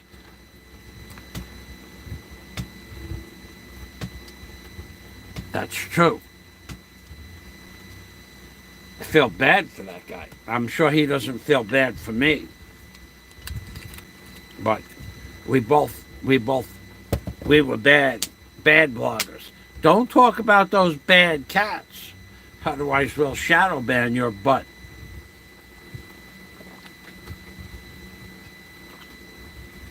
So, with 21,000 subscribers,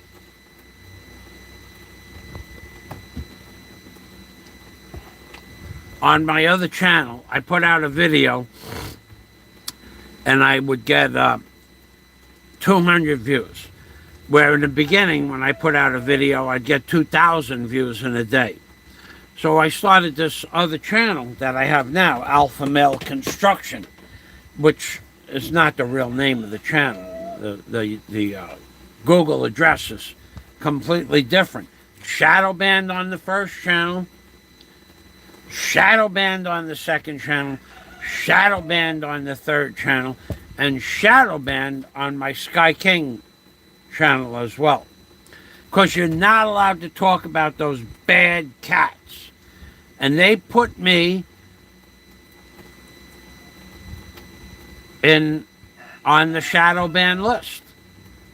I have 5 lousy people here looking at my video. I should have 200.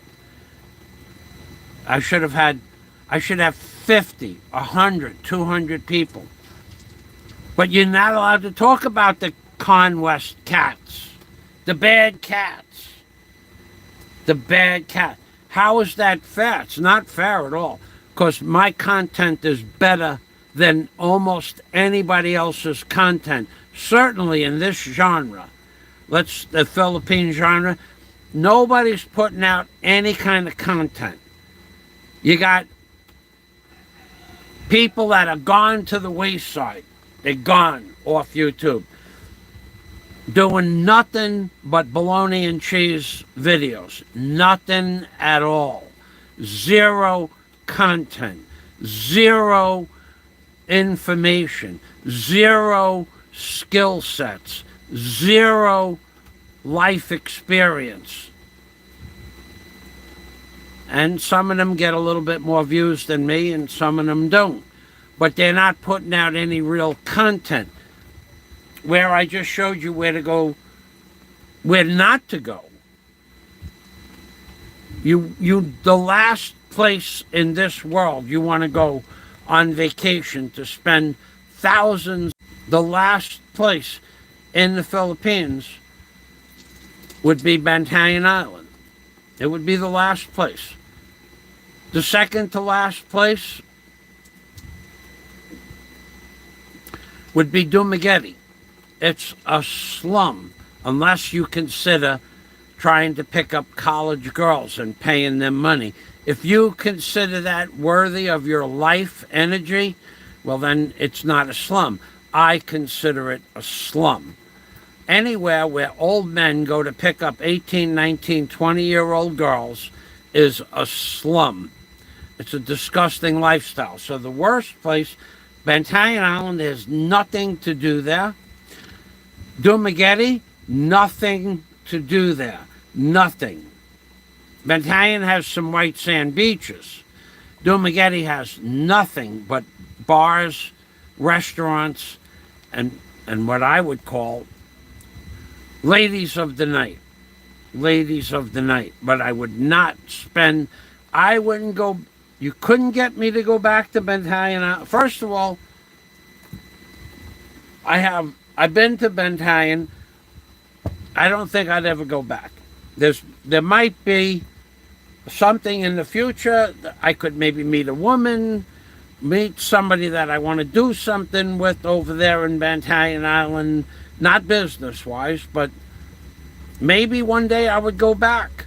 But right now, nothing in this world would get me to go back to Bantayan Island. There's nothing there worth the time or the effort to get there. And then there's nothing to do there. Dumaguete, total waste of energy, money, and time. BOHOL, total waste of energy, money, and time. Cebu City proper, beautiful malls. There's no such thing as a nice mall in Dumaguete. Bantayan doesn't even have a grocery store on it. And BOHOL is a giant, huge, huge city. It's a slum. BOHOL City is a slum. But they do have a big mall there. I don't see mall life coming to the Philippines to go to a mall worthy of a vacation money dollar. A dollar of vacation money. On my other channel, says Scott Del Fuego, I used to get millions of views. On my first channel, 1.4 million views a month. $3,850 on average a month of YouTube AdSense. You heard it right. $3,850 a month was my average AdSense in 2011. Monthly check. And that's before they had Super Chat. And then on my second channel, I did okay. I was getting maybe $300-400 a month in AdSense. But then Google changed the rules, and 4,000 of the videos that I had posted on the second channel, the ones that made me money on the first channel, well, you're not allowed to post them anymore. You're just not allowed. You could have a video about let's say you wanted to talk about politics in 2010. Mr. Obama, he was the president in 2010. You could pretty much say anything you wanted and you'd make money. So it didn't matter what you said. If it said Obama in the title, you were going to get 2, 3, 4, 5,000 views. And in 2012, you could still put those videos up and make an income. But after that, you weren't allowed to talk about Mr. Obama anymore in the negative. Okay? You could only say good things about Mr. Obama. So after about 2 or 3 minutes, I ran out of good stuff to talk about Mr. Obama. That was bad enough. But then, my Obama videos, they demonetized them. Google did that. I didn't do it. After I talked about that bad cat lady that owned Google, I got 538 videos were demonetized about an hour later. My views went from 40,000 views a month to 600 views a month. And my AdSense went down from $300-400 a month down to $180 a month. So I said to myself, I started another channel, this channel, just on the side. And I built this channel up. However, when I linked this channel to my Hoodwinked by an Angel channel, my views went down to 15% of the views that I was getting with the same videos. So Google has shadow banned me for talking about bad cats, and Adidas has shadow banned Con West for talking about what he talked about. You got to understand, if you're not part of the solution, you are a problem. So I got punished. You're not allowed to talk. And the moral of the story is, don't talk about those bad cats that run Google. So anyway, Google, the truth of the matter is that Google shadow banned my third account, which was doing okay until I linked it fiscally to my first account. So before I linked it to Hoodwink fiscally, I was maybe getting, I don't know, 30,000 views a month. Soon as I attached Alpha Male to Hoodwinked, monetarily, I went down to about 14,000 views a month. And now, I don't know what I did to them this time. I have no idea. But now my views are down to about 8,000 views a month. I have no idea what I said this time. It's the computers that are doing this. It's not people that make these decisions. The computer picks up stuff. Artificial intelligence. They're running the world. So it's the computers. Now, the videos that you're not allowed to post anymore on YouTube,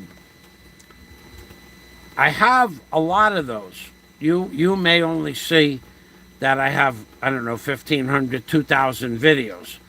But I had those videos on my first channel. I had them on my second channel where they made lots of money. And then I had them on this channel, but I had them turned off. They're completely on private. Maybe the artificial intelligence is picking up the fact that I have bad cats in the background. Bad cat videos. I don't know. They're not posted. They never were posted. It's an interesting thing how well, you want proof? That guy Con West talked about the bad cats, and he's gone from Adidas and I think 2 or 3 more platforms that he was. I don't know how much money. I don't follow Con West. I didn't even know who he was 3 days ago. All I knew was that Con West talked about the bad cats, okay, and he got punished. I have videos in the background that are on private that nobody has ever, with 0 views, but I put them on my channel. Never posted them, but maybe the artificial intelligence is picking them up. I don't know. I have no idea. Let's go back to Scott. Uban Fazio, unban Fazio, # free Fazio, # make Michael great again. Can I talk about the bad cats? You guys want to get sick for the people that are here now or going to watch this video in the future? I'm looking around because today we don't have water all day, but now I have water. 1 o'clock? 2 o'clock? 1 o'clock.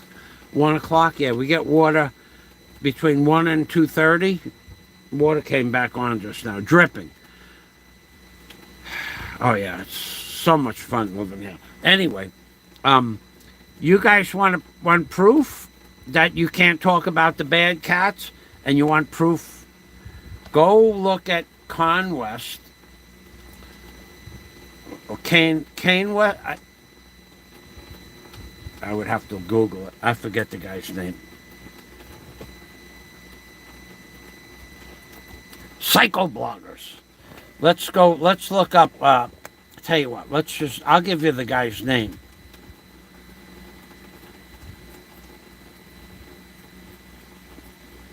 I have to go Kim Kardashian. No, I think I could look up Kane Con C-O-N. Here's my other channel. Con West. W-E-S-T. Con West Rapper. Okay, there we go. Kane West. That's the guy's name. Kane West. Oh, look what this guy. This is a different guy. Kane West. Oh my God. He said something anti-Semitic. Oh my God. And then what happened? 11 hours ago. I have to read this. Kane West. That's a different guy or the same guy? Hold on a sec. Oh, no. He's bad. Oh, he's bad. Oof. He's bad. He's a bad man. Kane West. Oh, my God. He monkeyed up his life. Kane West. Kim Kardashian's husband. Oh, my God. I can't even put this stuff up here. Kane West was talking about bad animals. And he got in trouble. Intense scrutiny over talking about the bad animals. Show more. He made a bigger mistake than me. He lost his Twitter account. Oh my God, they're punishing this guy. But that's not Kane West? Anyway, Con West. Who is Kardashian's husband? Who was that guy? Kane changed to Ye. Yeah, that's him. That's him. Kane West changed to Ye, Y-E. That's because he had a long name and he was making $14 billion, and he talked about the bad animals, and they shortened his name down to $2 million. $2 billion. $2 billion. Anyway, let's go back to this article. This is interesting. Yeah, you're not allowed to talk about bad animals or bad cats, apparently. All right, so Kane West. Yeah, this is the same guy. Ye. That's right. Scott is right. Scott knows his rappers, boy. This week, Adidas ended their partnership with Ye, formerly known as Kane West. So this is the guy that lost 14 billion views, dollars, 12 billion. The rapper, a rapper, I don't know anything about rappers, is facing intense scrutiny over offensive anti-Semitic comments. Well, he was bad. He's a bad man. He's a bad man. He's a bad man. You're a bad man, Kane West. Those comments, bad man, bad Kane West, bad man. Those comments got him locked out of his Twitter account and his Instagram accounts, and prompted other companies to cut ties with Kane West. You're a bad man, Kane West. You're a very bad man. I don't want him to see me. I'm going to hide my true identity. You're a bad man, Kane West. You're a very bad man. Bad man. You are a bad man, Kane West. You're a very bad man. You know what I'm going to do? I'm going to bang a pot in honor of the bad man. In the honor of the bad man. A free pot banging. You're a bad man, Kane West. I don't know if I can't take much more of that. Hold on a minute. Oh boy. I'm gonna have to do it. Hold on a minute. The pot. I like to prep myself for banging the pot. You're a bad man, Kane West. You're a very bad man. We'll get involved with some bad. You're a bad man, Kim Kardashian. Your husband is a bad man. He's a very bad man. Kane West. You're a bad man. A very bad man. Kane West. Kane West. You're a bad man. You're a very bad man. Kane West. You're a bad man. You're a bad man. You talked about a bad subject matter. Kane West. Kane West. Kane West. Bad. Kane West. Bad. Kim Kardashian's husband is a bad man. A very bad man. Kim Kardashian's husband is a very bad man. He's a very, very, very bad man. He broke the rules. He broke the rules. He broke the rules. You're a bad man.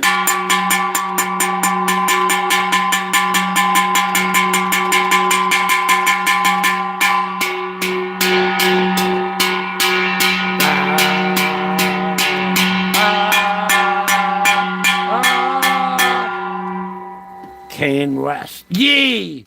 Yee! You're a bad man, Yee! Yee's a bad man! Yee! Yee! Yee! Yee! Yee!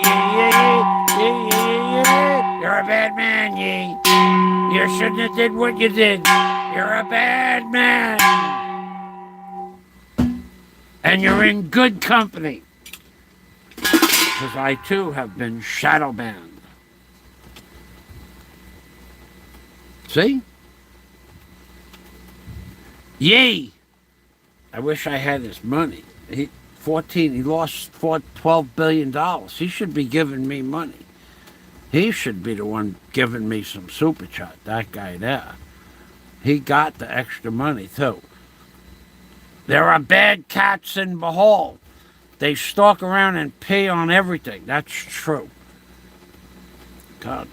You know, that's another thing about the Philippines. If you people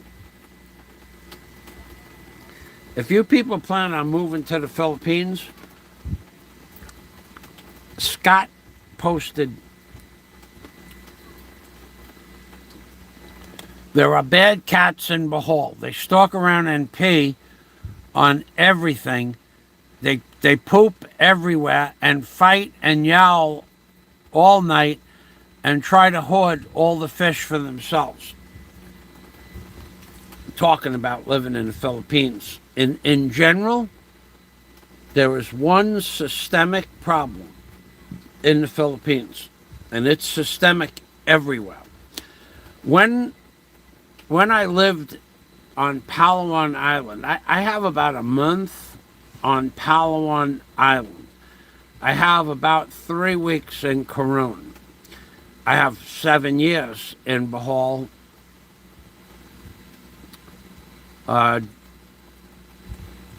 Only about 8 or 10 days in Dumaguete, about 3 weeks in Bacolod, and some of the surrounding areas. There is a systemic problem in the Philippines: stray animals. On the beach behind my house, I don't know how many dogs there are. When I did the drone last week, I think I saw 3 or 4 dogs, but there are many more. I didn't walk on that much beach, but here at night, I don't understand the mentality of the people in the Philippines at all, and I'm being serious. The children play with stray dogs, and half the bodies of some of these dogs are full of mange. There's no hair. It's just like they're open wounds. And the cats are the same. Many of the cats have mange, and their eyes have fluid coming out of their eyes, and the dogs. And the children play with the diseased animal. I don't understand that. And the people feed the animals. I don't understand that either. So at night, the people save their scraps for the dogs, and they feed the dogs the scraps. I don't understand that. They're perpetuating diseased animals that are mangy and infected with fleas to come to their house, not my house, but their house. And the children play with the animals. The fleas and mange and ticks and whatever other diseases the animals have. Now, they're not vicious animals, but there is no ASPCA to speak of. Now, about 3 years ago, a truck went down the block with men with large nets, like 3 foot in diameter and 5 foot long, the nets were. And they collected, well, there was a lot of stray dogs on the beach at that time. I don't know how many stray dogs they collected. A whole bunch, a lot. more than you could imagine. There might have been 50 stray dogs on 1 mile of beach. And I don't know how many they took. They took as many as they could. But now, not so many now, but on that beach there might be 20 stray dogs, and you walk 1,000, 1,500 feet. But my point is, the children play with the diseased, infected, and tick-laden animals and fleas. None of the dogs, you will never see a dog here,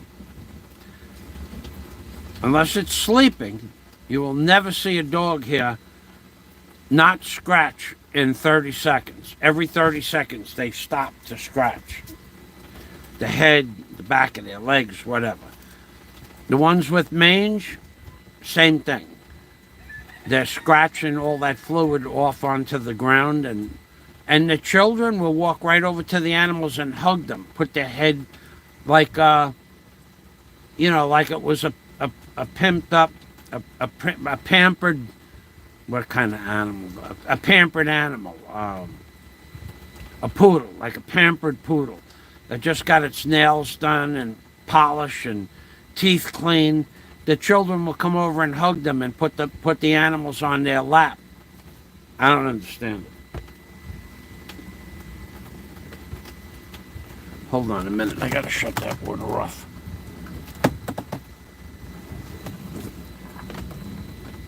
Oh boy.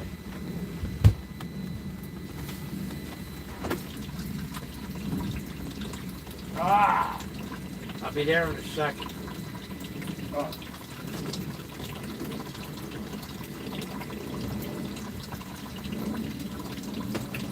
Yeah, I don't understand the children, how they hug the animals. And in many of the pirogues,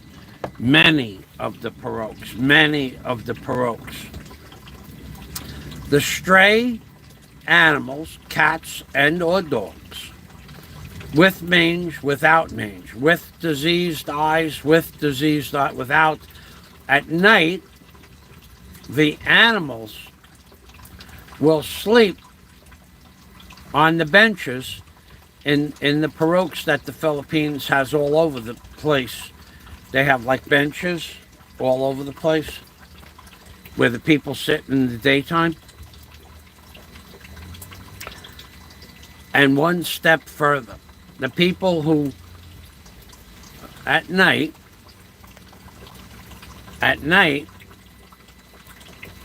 there's a lot of people that can't sleep at night, or they're up all night. I don't know why they're up all night. I don't get involved with those conversations, but they'll sleep on the benches in the pirogues. Where the pirogue is like the little wooden area that they have outside, where they have benches and they have some thatch huts. The people will sleep there. The mangy dogs and cats that just slept there all night or all day. I mean, they sleep there all the time. It's a bed for them. It's better than laying on the concrete. It's cool because it's a slatted area. The people will let the dogs lay right on top of them. Now, I am not kidding you about this. It's an amazing place, the Philippines.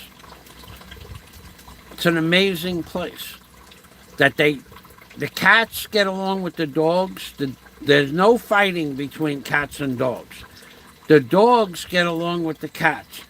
The chickens, the cats and dogs don't bother the chickens. The dogs don't bother the goats. The goats don't bother the chickens. All the animals here, it's like a different world. In America, dogs and cats fight. Here, they don't do that. Nowhere have I ever seen a dog and a cat mad at each other. I don't know if they get mad, but whatever. Nowhere have I ever seen that. But everywhere I've ever been in the Philippines, there are too many stray dogs and too many stray cats. Now, we have 2 cats that have been roaming around here now for 7 years. I guess they got a few more years left. But the same two cats. But other cats have come and gone. And we have dogs. Somebody, and I don't know who it is or how they do it, but somebody calls every once in a while. Somebody will call all the dogs on the beach. And I don't know who it is, but somebody will, when there's a certain amount of dogs, all of a sudden all the dogs die off. You see them floating in the water. I have no idea who it is or who does it, but I've seen it done twice in the last 7 years, and that means that I've only been on that beach twice when it happened. But somebody is culling the population of dogs on the beach to where it's, I don't know, a normal, I don't know what normal amount of stray dogs are. In America, stray dogs, no collars, they get put down. Here, people feed them. But somebody is keeping the population to a minimum. Even that dog catching truck probably had 25 or 30 dogs. They went to the beach empty and came back, the truck was full. The net, apparently they have on the top of the truck, and one guy throws the net up to the top guy on top, and the dogs just fall into the back of the truck. It was a cage, like a cyclone fence cage. And with 25, 30 dogs in the cage in less than an hour, they came back. Anyway, Scott Del Fuego is right. And they stink. That's the problem. They stink. They pee and they poo everywhere. That's a big problem here. And yet, I've never said anything to anybody that feeds them. And if you did, it wouldn't matter. They don't care what you think. They never care. They're never going to care. When it comes to feeding these animals, this is the way it's always been. My landlord probably feeds, I don't know how many dogs she feeds. Many dogs she feeds. She has 2, but every day at 4 o'clock, you're going to see 3 or 4 dogs come up off the beach. So she might feed 5, 6, 7, or 8 dogs. How she does it, I don't know. But she does. And I don't know what she feeds them. I know she does. And the people next door, we have, in fact, they just took one of the puppies in as a dog, which is cool because they have a leash on it and it's tied up. It barks a little bit too much, but that's okay with me because I don't mind the barking, but it barks at everything at night, not in the daytime, but at night it barks at a dog going down the block, it'll bark at a truck. At night it barks it's a good watchdog, but I mean, they don't need a dog, but they also have a baby that's about 1.5 years old, so I think the dog keeps the baby company. I don't know. I think it's cute that they have a dog on a leash because I've never seen a dog on a leash here. But that's neither here nor there. They also throw their food out for the other dogs. So at 4 o'clock, there's many animals come up off the beach looking for food. And that's the way it is here in the Philippines. So with that, I'm going to take a look at something.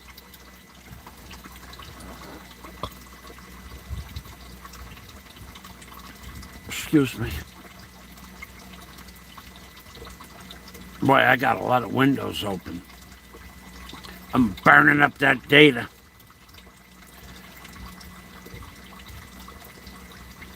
I probably won't be able to come back online for a while. If this storm, I don't know what happened this morning. We lost the internet on and off since late last night many times. All right, let me get over here. I think my next live stream is going to be about the lyrics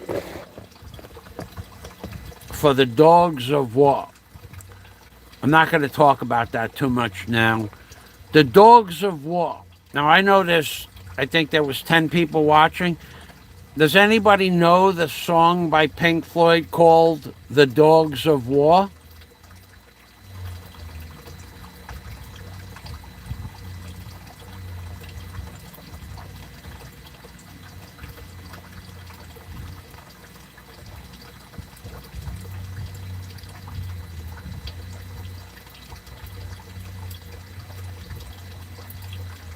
Here it is. It's on an album called A Momentary Lapse of Reason.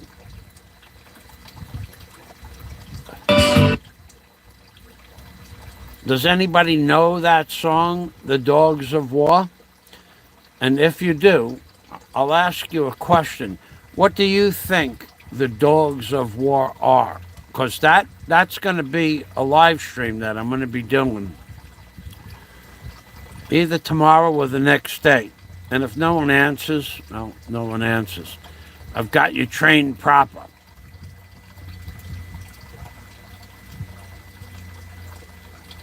I don't have no idea what the immersive mode means. Okay, so I'm gonna hold on a minute. I'm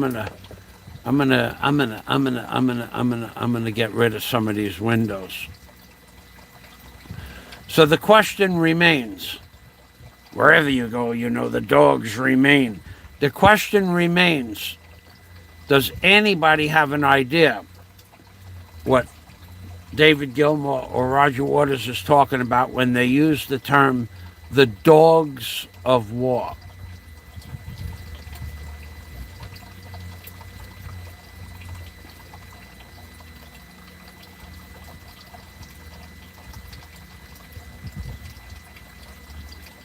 Huh. Oh, wait a minute. Oh. I'll wait a minute, and then I'm going to end the live stream if no one answers the question. So all you people out there that are not leaving comments, I like that you don't leave comments. I like that. Because most of you don't have anything to contribute. So now I'm asking you a serious question about what one of the most famous songs by Pink Floyd, what it means, which, you know, people my age may have heard about it. Not everybody likes Pink Floyd, but Pink Floyd, by far, factual, Pink Floyd is probably certainly, it's factual that Pink Floyd is one of the top 10 rock and roll bands in history, if not, and it's probably closer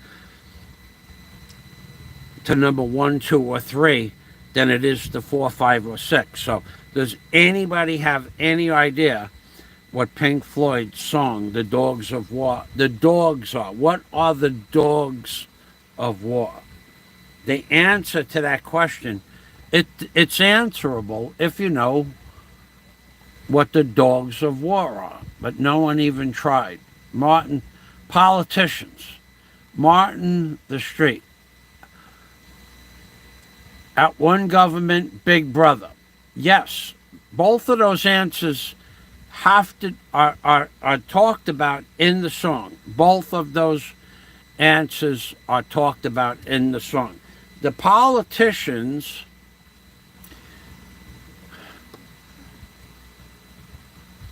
okay, so I'll just go over it quickly. The Dogs of War are not the politicians. First 3 words of the lyrics are Dogs of War. That is not the politicians, but the next 4 words are the politicians. Dogs of War separate that, and Men of Hate. However, the Dogs of War are a separate entity than the Men of Hate. They are a different entity. They're a different physical reality. The next sentence combines them together as one spiritual entity. With no cause, we, W-E, we don't discriminate. So the dogs of war are one entity. The second entity in the first sentence is, and men of hate. The second sentence says, combines those two entities together. It says, with no cause, we don't discriminate. See, you got to pull Pink Floyd's words apart and utilize them as what they actually meant. You got to try to understand. Roger Waters and David Gilmour are really super smart when it comes to the understanding of language per se. And they do this all the time, where it would be easy to confuse the dogs of war for being politicians. But in the song, they separate the dogs of war from the men of hate, and the men of hate are the politicians. So in that song, yes, the politicians are in the song, but they are the men of hate. The dogs of war are something separate. So Flat Earth Society says one government, big brother. This is the concept that they're portraying in the song, Pink Floyd. That's the concept that they're displaying. One government. That's the second verse here. One world, it's a battleground, and one world, we will smash it down. One world, one world. So the one world government is the major theme, if there was an ulterior motive behind the dogs of war and the men of hate. But it's not the one world government that are the dogs of war. And then Flat Earth Society said again, religion. Religion is not a dog of war. Although religion controls, invests, allows the dogs of war their life force under the guise of being an intermediary to God. Religion is evil in and of itself, especially the religion that our United States has taken to represent itself, or the religions that basically control the United States are pure evil in and of themselves. So the dogs of war are not religion, but they are an entity. The men of hate are the politicians and are men who are in control of religious theologies. You could say that the religious men, the Pope, the heads of state in many of the major religions that are associated with the United States government, they are the men of hate, but they are not the dogs of war. The very specific question I asked you was, and you came up with good answers, but what are the dogs of war? So let's just go further. The dogs of war are something, and men of hate is something else. And now we'll go on to with no cause we don't We don't discriminate. And then it says discovery is to be disowned. In other words, when you expose the dogs of war or the men of hate, you will be disowned. Shadow banned, baby. You can call it whatever you like. You cannot be part of the war machine and be and discovery. And discovery is used in two concepts of the word discovery. One is that you discovered something, and in another sense, it's saying if you discovered something and published it, you would be disowned. It's very complex. Pink Floyd's lyrics are a lot more complex than you could possibly comprehend. That's why it's going to take 2 or 3 hours to go through this song. And I'll post a link up tomorrow. If I have good internet and it's raining, I'll post a link on what does the song Dogs of War mean. You guys are going to be very surprised. And when I'm done with my dissertation, I think most people will agree I'm right. And most people have listened to the song 1,000 times and have no idea what they're talking about. I think that's pretty sad. Julian Massage, the dogs are mercenaries. Now there we have somebody that's onto a tangent of the dogs of war, but not the dogs of war per se. The question is, what are the dogs of war that Pink Floyd is talking about in the song? Mercenaries are dogs of war. 100% accurate statement, but not the dogs of war in Pink Floyd's song. Completely different, we'll call it spiritual entity. Mercenaries are foot soldiers and dogs of war. Man in the street is 100% correct, but they're not the dogs of war spoken about in the song by Pink Floyd, The Dogs of War.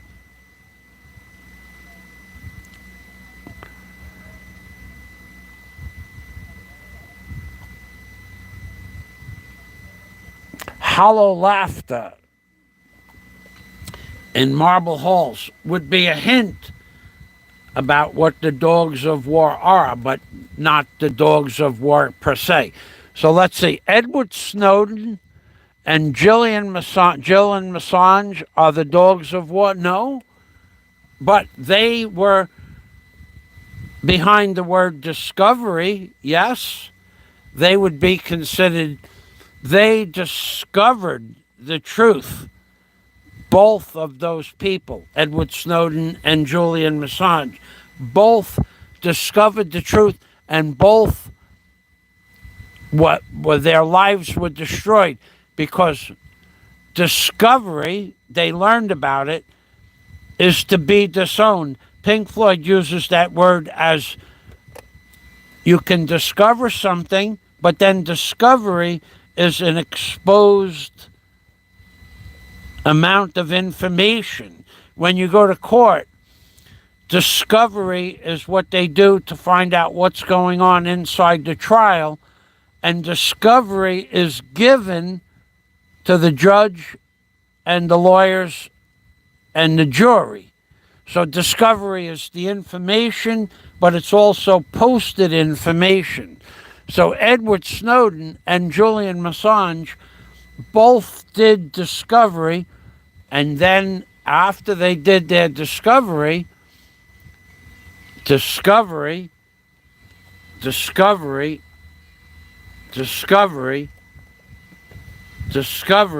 is to be disowned.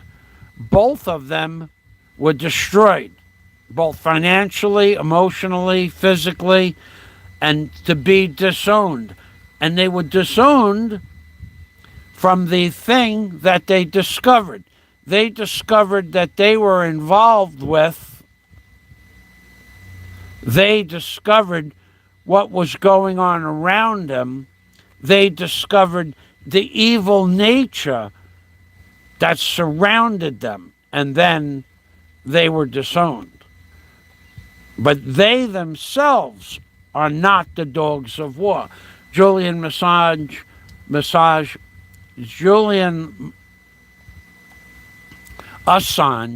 and Edward Snowden are not the dogs of war. They discovered things about the government, and then they showed the world their discovery, and then they were disowned. But they are not the dogs of war. The dogs of war follow the orders of the masters. Edward Snowden, Julian Assange did not follow the orders of the masters. So they are not the dogs of war. They discovered the dogs of war. They are whistleblowers, that's correct. So Julian Assange and Edward Snowden are whistleblowers, and they were disowned from the American war machine, the government, politics. And look where Julian Assange is now. Assange. Now, Roger Waters is real clear on who the dogs and what the dogs of war are. And they put it in a video, they put it in a song, and they hid it from everybody what the actual dogs of war are. Julian Assange is being held in a British maximum security prison. I think now 12 years for his posting the discovery. So tomorrow, I want to go over The Dogs of War by Pink Floyd. I will tell you what the dogs of war are. Nothing in this little spot that I highlighted in blue and white is wrong in regards to the concept of where the dogs are, what they are, who controls the dogs, and what the dogs actually are is something completely different than anything that's been posted on my channel in the last 15 minutes. And that's the interesting thing that I find. And I'll prove it to you tomorrow. When I show you who the dogs, what the dogs of war are, at first it will make you think, and then you'll say, yeah, you know what? Those are the dogs of war. Because they put it, they do, Pink Floyd has this hypnotic ability to say stuff without saying it verbally. And if you don't know what the idiosyncrasies that are before and after, the words, those little sounds they make in the background of the music, you miss it altogether. They're not only telling you what the dogs of war are, but they're putting it in the music, musically, in notes and sound. And you miss that, because most people don't know what Pink Floyd actually are. They're more than musicians.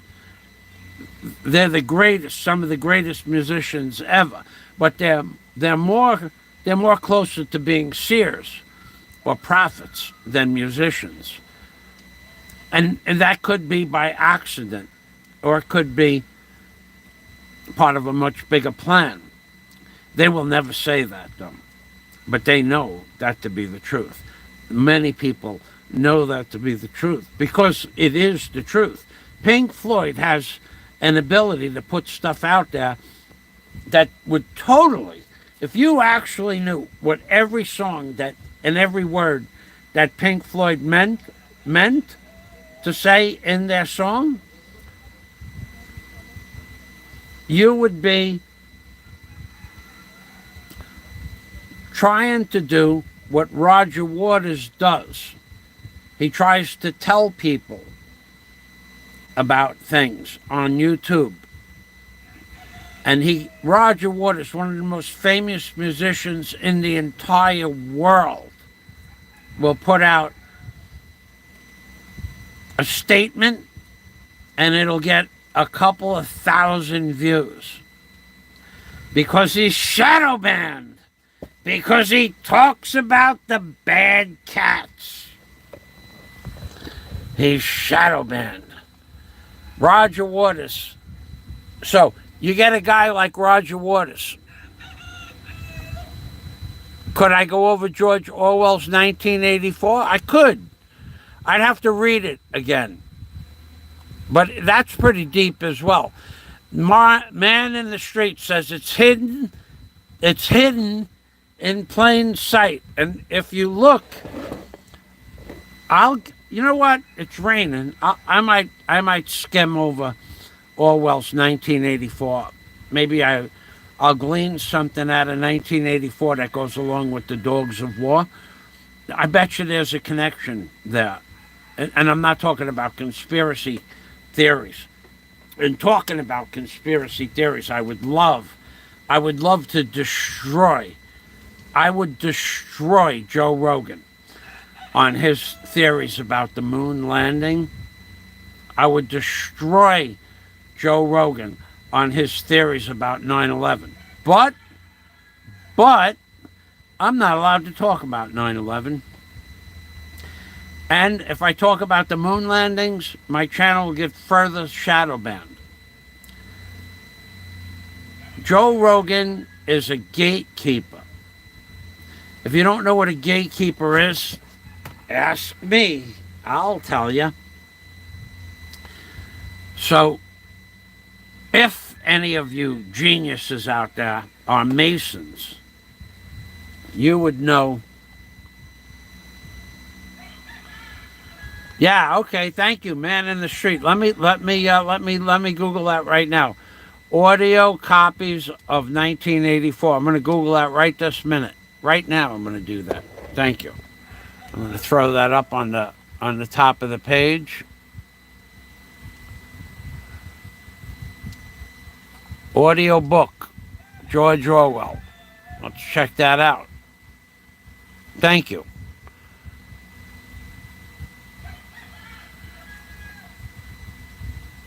Okay, listen free, 1984 George Orwell. I'll click that up. I'll put that link up there. 1984, written by George Orwell, narrated by Simon Preble. An unabridged audiobook. Play free with a 30-day trial. I could do that. Okay, so tomorrow I'm going to go over the Dogs of War. I'll post it in my community page as long as I have internet. I'm going to teach you people what the Dogs of War are. And at the end of my dissertation, I don't think anybody except some gatekeeper like Joe Rogan or Joe Rogan is a gatekeeper. Take my word for it. His understanding of the moon landing is probably superior than most other people, and he is a gatekeeper, baby. Joe Rogan. And Alex Jones, gatekeeper. Always was. Always was. I could prove that. But I'm not allowed to talk about the bad cats anymore. I'll get a strike if I talk about the bad cats. Alex Jones, you talk about how they punished him? Oh, yeah. Alex Jones is a bad man. Let me give you a little bit of free advice here. Alex Jones is a bad man. a very bad man, a very bad man. Alex Jones, he went against his masters. He argued with his master's beliefs. He's a very bad man. Alex Jones is a very, very bad man. Alex Jones, Alex Jones, and Kane West, they are very bad men. They both did exactly the same thing. They both did exactly the same thing. Alex Jones and Kane West did exactly the same thing. And now they're being punished by their masters. And that's why you get Roger Waters, one of the most famous musicians in all of the, all of the world, all of history, all of our lifetime, and in the future. I believe that Roger Waters and David Gilmour, I believe that in the future, 100 years, 200 years from now, they will not be considered musicians. They will be considered prophets. That's what I'm serious about that too. I believe that because of their input into the music world and what they said, that they would be considered prophets. I consider them great musicians, don't get me wrong. But I consider them prophets more than musicians. I always have. In fact, I could tell you that one of the main reasons I wrote my book, that I really got intensified on my book, was by listening to the songs by Pink Floyd and tearing them apart, word for word, sentence by sentence, idiosyncrasy by idiosyncrasy. And what I discovered they were talking about was worth writing about. Now, I didn't write about what they talked about. They don't write about what they talk about, and they don't say what they're talking about. And they don't admit to what they're talking about, but they're talking about something completely different than you're listening to. And I know they are, and they know they are. And that's why I got shadow banned. Because of my book, perhaps. Because of what I believe to be the truth about the government, certainly what I believe to be the truth about the Catholic Church. You were allowed to say stuff about the Catholic Church in 2010, and it was open season at that time on the Catholic Church. Now, not so much. Not allowed. They got a bigger, what's called a foothold. And you want to talk about how the Catholic Church associates themselves with the dogs of war and the men of hate? They're one and the same. There's no difference between one and the other. They're just they're words. Your name is Joe and the other guy's name is Jimmy. Same thing, Joe and Jimmy. They both have letters in the names. Same thing. And the Catholic Church controls the United States government 100%. And that's another reason why I got shadow banned. And Roger Waters says this all the time, and so does David Gilmour all the time. And they hide it in subterfuge words of music and idiosyncrasies in the background. They know the truth. and now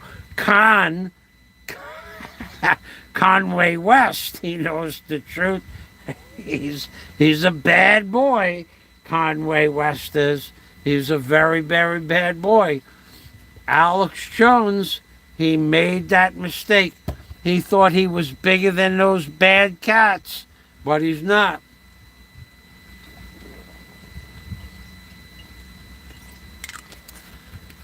Joe Rogan knows his place. Joe Rogan knows his place. You will never hear Joe Rogan badmouth the cats. Ever. He will skirt around it, but he is a gatekeeper. So, does anybody know what a gatekeeper is? I'll ask that question. I'll go back to the comments.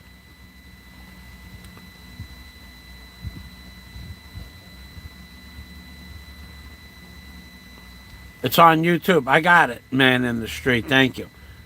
Gatekeepers. Well, you'd probably have to be a member of the Masons, which is really not anything to be proud of. But a gatekeeper sits at the door with a sword. Really, we sit at the door with the sword in our hand. And we make sure that the lodge is safe. That's a gatekeeper. That's true. So when you'll never see the inside of a lodge during a live meeting, but inside the lodge are the members. And then one or two people sit outside the door. The door's closed. There's no windows in a Masonic hall. Security, safety, whatever. But the doors close, and then there's either one or two men outside the door. You hold a sword in your hand like this, like a knight. It's a real sword too. Some of them are real, some of them are wood. Depends on what lodge you go to. But a gatekeeper, and what they do is they protect everything that happens inside the meeting in the lodge with the Grand Master and the black balls and the white balls. In the bag, they put the balls in the bag and they make the votes and all of that other nonsense. The gatekeepers make sure that no one ever finds out what's going on inside the doors. Joe Rogan would be gone off the internet if he told you the truth about a lot of things that he knows the truth about. He knows where his bread is buttered. He'll never go against the bad cats. And another gatekeeper is that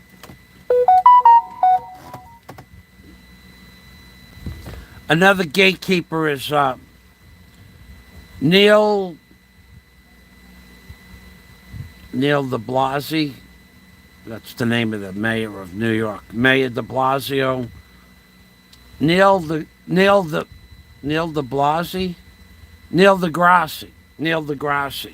He's another gatekeeper. 100%. 100%. And when him and Joe Rogan get together and they talked about the moon landings, I can't watch it. I mean, Joe Rogan knows that what he's saying about the moon landings is not true. Nobody can say what but Alex Jones, oh God, he really screwed up big time. Woof. Oh my God, I can't believe, I've had conversations with his staff years ago, and I realized he was a gatekeeper back then. I didn't really know. I knew for a fact he was. And so is Steven Spielberg. They're all gatekeepers. They all know the truth. They don't tell you the truth. They would not, their existence would end if they told you the truth. You people have no idea what the truth is. Really, none of you have a concept of what the hell is really going on in the world, in government, in the church, in behind the scenes, the war machine. You have no understanding of any of that stuff. Most of you people have gone to work. You're what I call I've always called people the underachievers. You may have had a job, and you may have gone to your job every day and you did your job and you got a salary, but you're in as far as philosophical or government or understanding of elections and how things work in the government, you're underachievers. You're all underachievers. Very few people understand what's really going on. We're talking parts of a percentage really understand what's going on. But Joe Rogan, gatekeeper. Neil deGrasse, gatekeeper. Steven Spielberg, gatekeeper.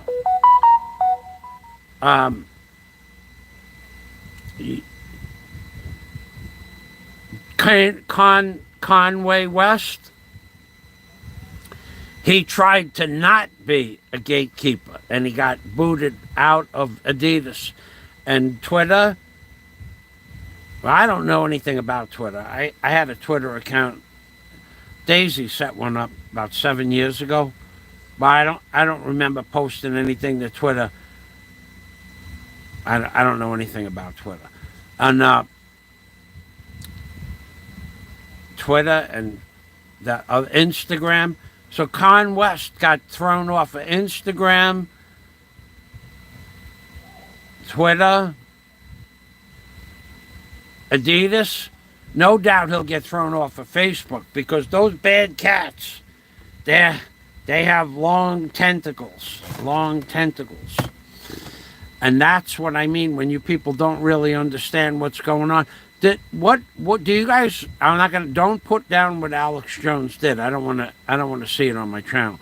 But Alex Jones, he was a bad man. He went against the bad cats. So I'm going to go now.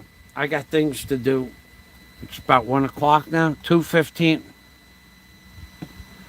Neil deGrasse, scientist, liar, gatekeeper. Flat Earth, well, they don't have much to do.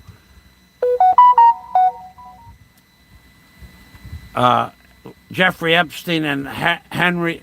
I heard Harvey Weinstein is going back into the court system. Oh yeah, they're gatekeepers. Well, I don't believe Jeffrey Epstein is dead. I don't care that I don't believe he hung himself. I don't believe it was him. I believed it was a body double. I don't believe they would kill him.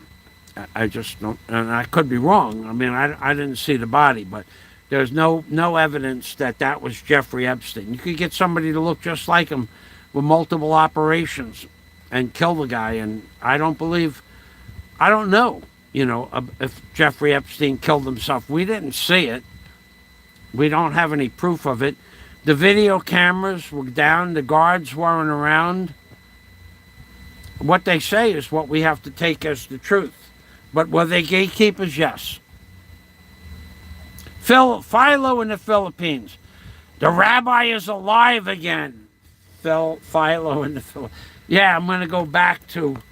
during the rainy season, I can't do much outside. I'm going to go back to... I'm going to do a couple of psycho videos. I'm going to do a couple of psycho videos where you people... say that can't be true, but then when I'm done with it, you'll say, yeah, it's true. Because at this point, YouTube has shadow banned me to the point of getting, I think I got 9,000 views last month. How many videos do I have up? 1,500 videos? That's impossible. It's not possible. So if it's not going to be possible to get views on great content that I put out with the drone, and even though Bantayan Island is nothing more than a giant, and to my opinion, swamp, I should have got thousands of views on that. I did not. They give people views.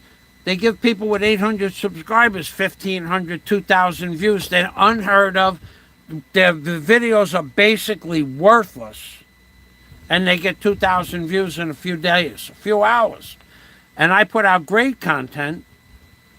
I have videos of the new bridge from SCUBA to BOHOL. I'll put that out. I know I'm going to get 200 views on it. Everybody else's video has 3,000, 5,000, 15,000, 20,000 views.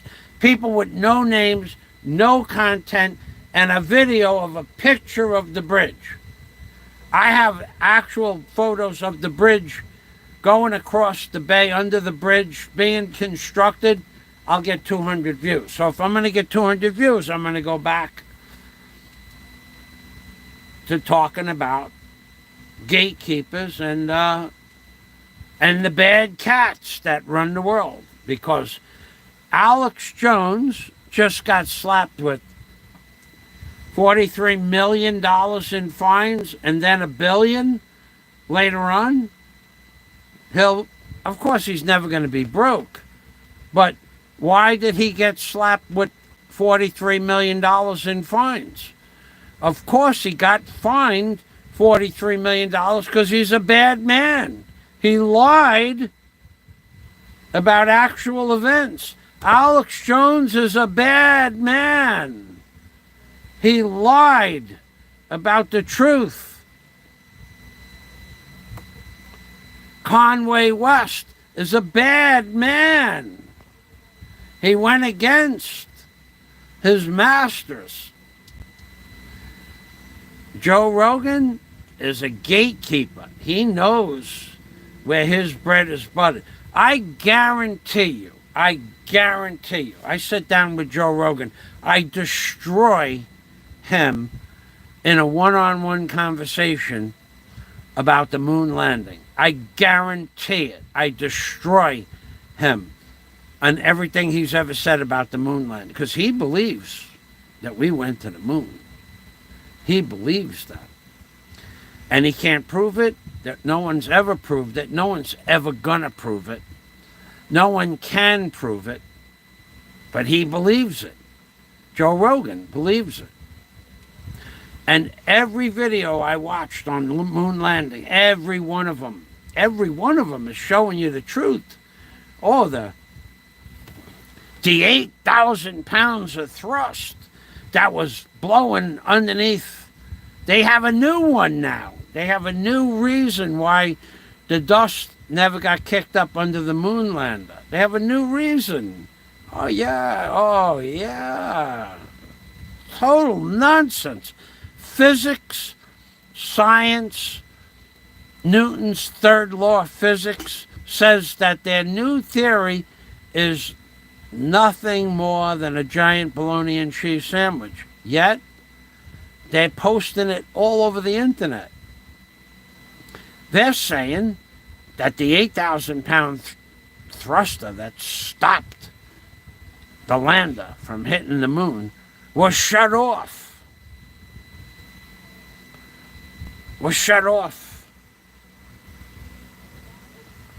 Before the lander got to the moon.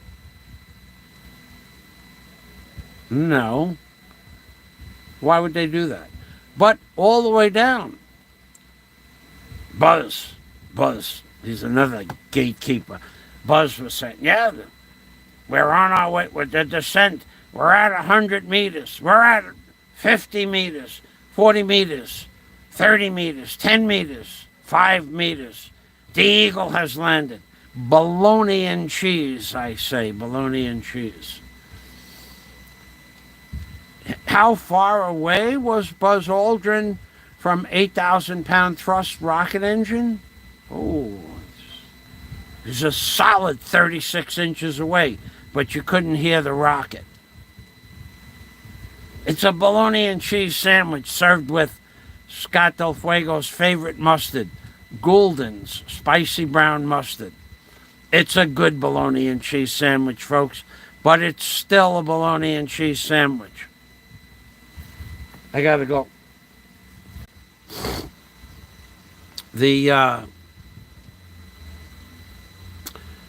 We've had tremendous amounts of rain and stormy weather here, and the internet has been on and off. Scott Del Fuego calls it the internet. So, it's back now. It's fine now, but I don't know. I know I did not break the rules. Somebody may have flagged the channel for talking about Alex Jones, but I said Alex Jones is a bad man. He's a bad man. I said Conway West is a bad man. He's a very bad man. I said Joe Rogan is a gatekeeper. He's a gatekeeper. Neil Tyson deGrasse is another gatekeeper. It's what they do. It's their job. I didn't say what they gatekeeped about. And as far as Jeffrey Epstein, I don't know anything. We never saw it. How do we know what happened in a jail cell? How do we know what happened? I don't know what happened inside a jail cell in a high security prison. I remember when they said that he hung himself. He committed suicide. He did that to himself. Nobody did that to him. But apparently, that unfortunately very sad moment in history, at the exact moment that he decided to commit the suicide, the cameras failed. And when the cameras failed, at the same time Jeffrey Epstein was having an episode, the guards had taken a walk to the commissary to get some mango cake. They had seen the day before that mango cake was going to be on the diet for that day that Jeffrey Epstein had an episode, and they said, you know what? This is the first time in history we ever had mango cake, and it's supposed to be the kind of mango cake that melts in your mouth. Let's go get some mango cake. And the one guard said to the other guard, you stay here, I'll go get the mango cake. And the other guard said, no, what if they run out of mango cake? And the two guards said, well, all right, we'll both go. Jeffrey will be okay. And then the cameras fell. The guards walked away to get the mangrove cake. And then the cameras failed. And Jeffrey Epstein said, well, now is a great time to commit the sewer pipe. It was a miracle, I tell you. A freaking miracle. Jeffrey Epstein chose the perfect moment to commit sewer pipe when both the guards went to get mangrove cake, and then at the same time the cameras fell. But there is a direct connection between mangrove cakes and cameras. See, mangrove cakes, listen to the way I'll break it down for you people that don't understand English. Mangrove cakes. They're made out of mangroves or mangoes. Mangoes grow in mangroves. That's a lie. But anyway, mangroves and mangoes. Mangrove cake has letters, L-E-T-T-E-R, in the word. Mangrove cake. Mango cake. And failing cameras, they have letters when you spell it out. It's a whole bunch of letters. It's the same thing. Broken cameras, mangrove cake, sewer pipe. It's all the same. It's all the same thing.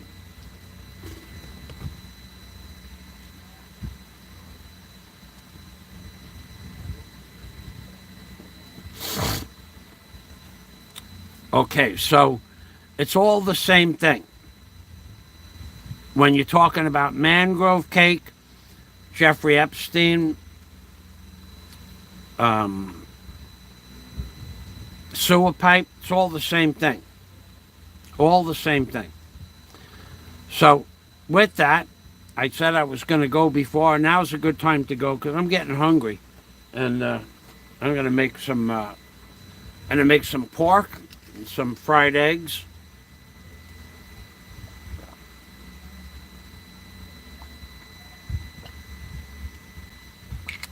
And if I get lucky, I have one.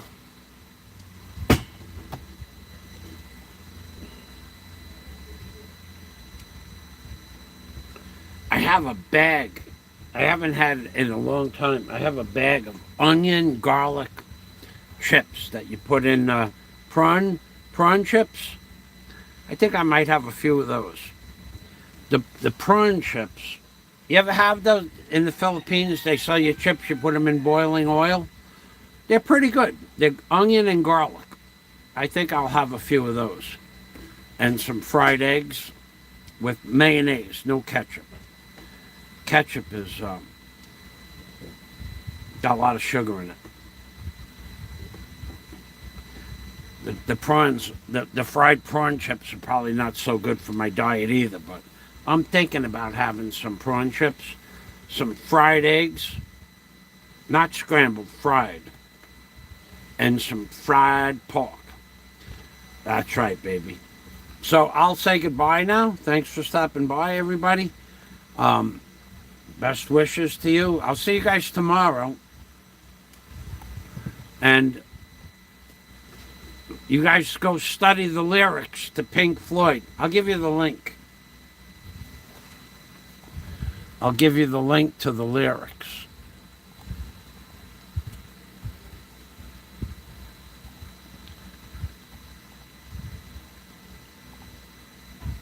I'll give it to you 3 times, the link.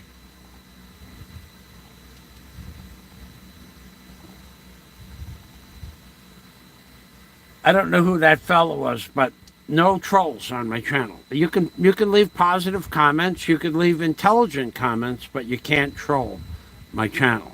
That's why I don't have any comments on my channel. Only people that want to leave something that adds to the conversation are allowed on my channel. Only people. You leave one negative comment, if I don't block you, one of my moderators will. And if they block you, I have no problem with that. That's your problem for coming to my channel. I have a troll-free channel. I haven't talked about anything that would be considered trolling anybody in a couple of months. I may very well not talk about anybody or trolling anybody for a few more months. That may or may not happen, but you can't come on my channel and troll my channel. I don't care who you are. In fact, I had a good friend of mine. I won't even tell you the story. Bye-bye for now.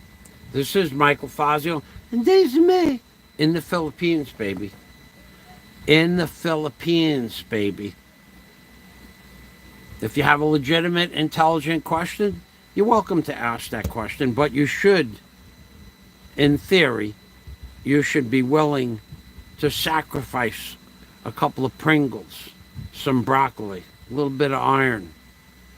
You have an intelligent question, you want me to find out information for you about the Philippines, share some of the wealth. Umping Permy from the Philippines, baby. Bye-bye for now. Oh, this is where I got to shut it off over here.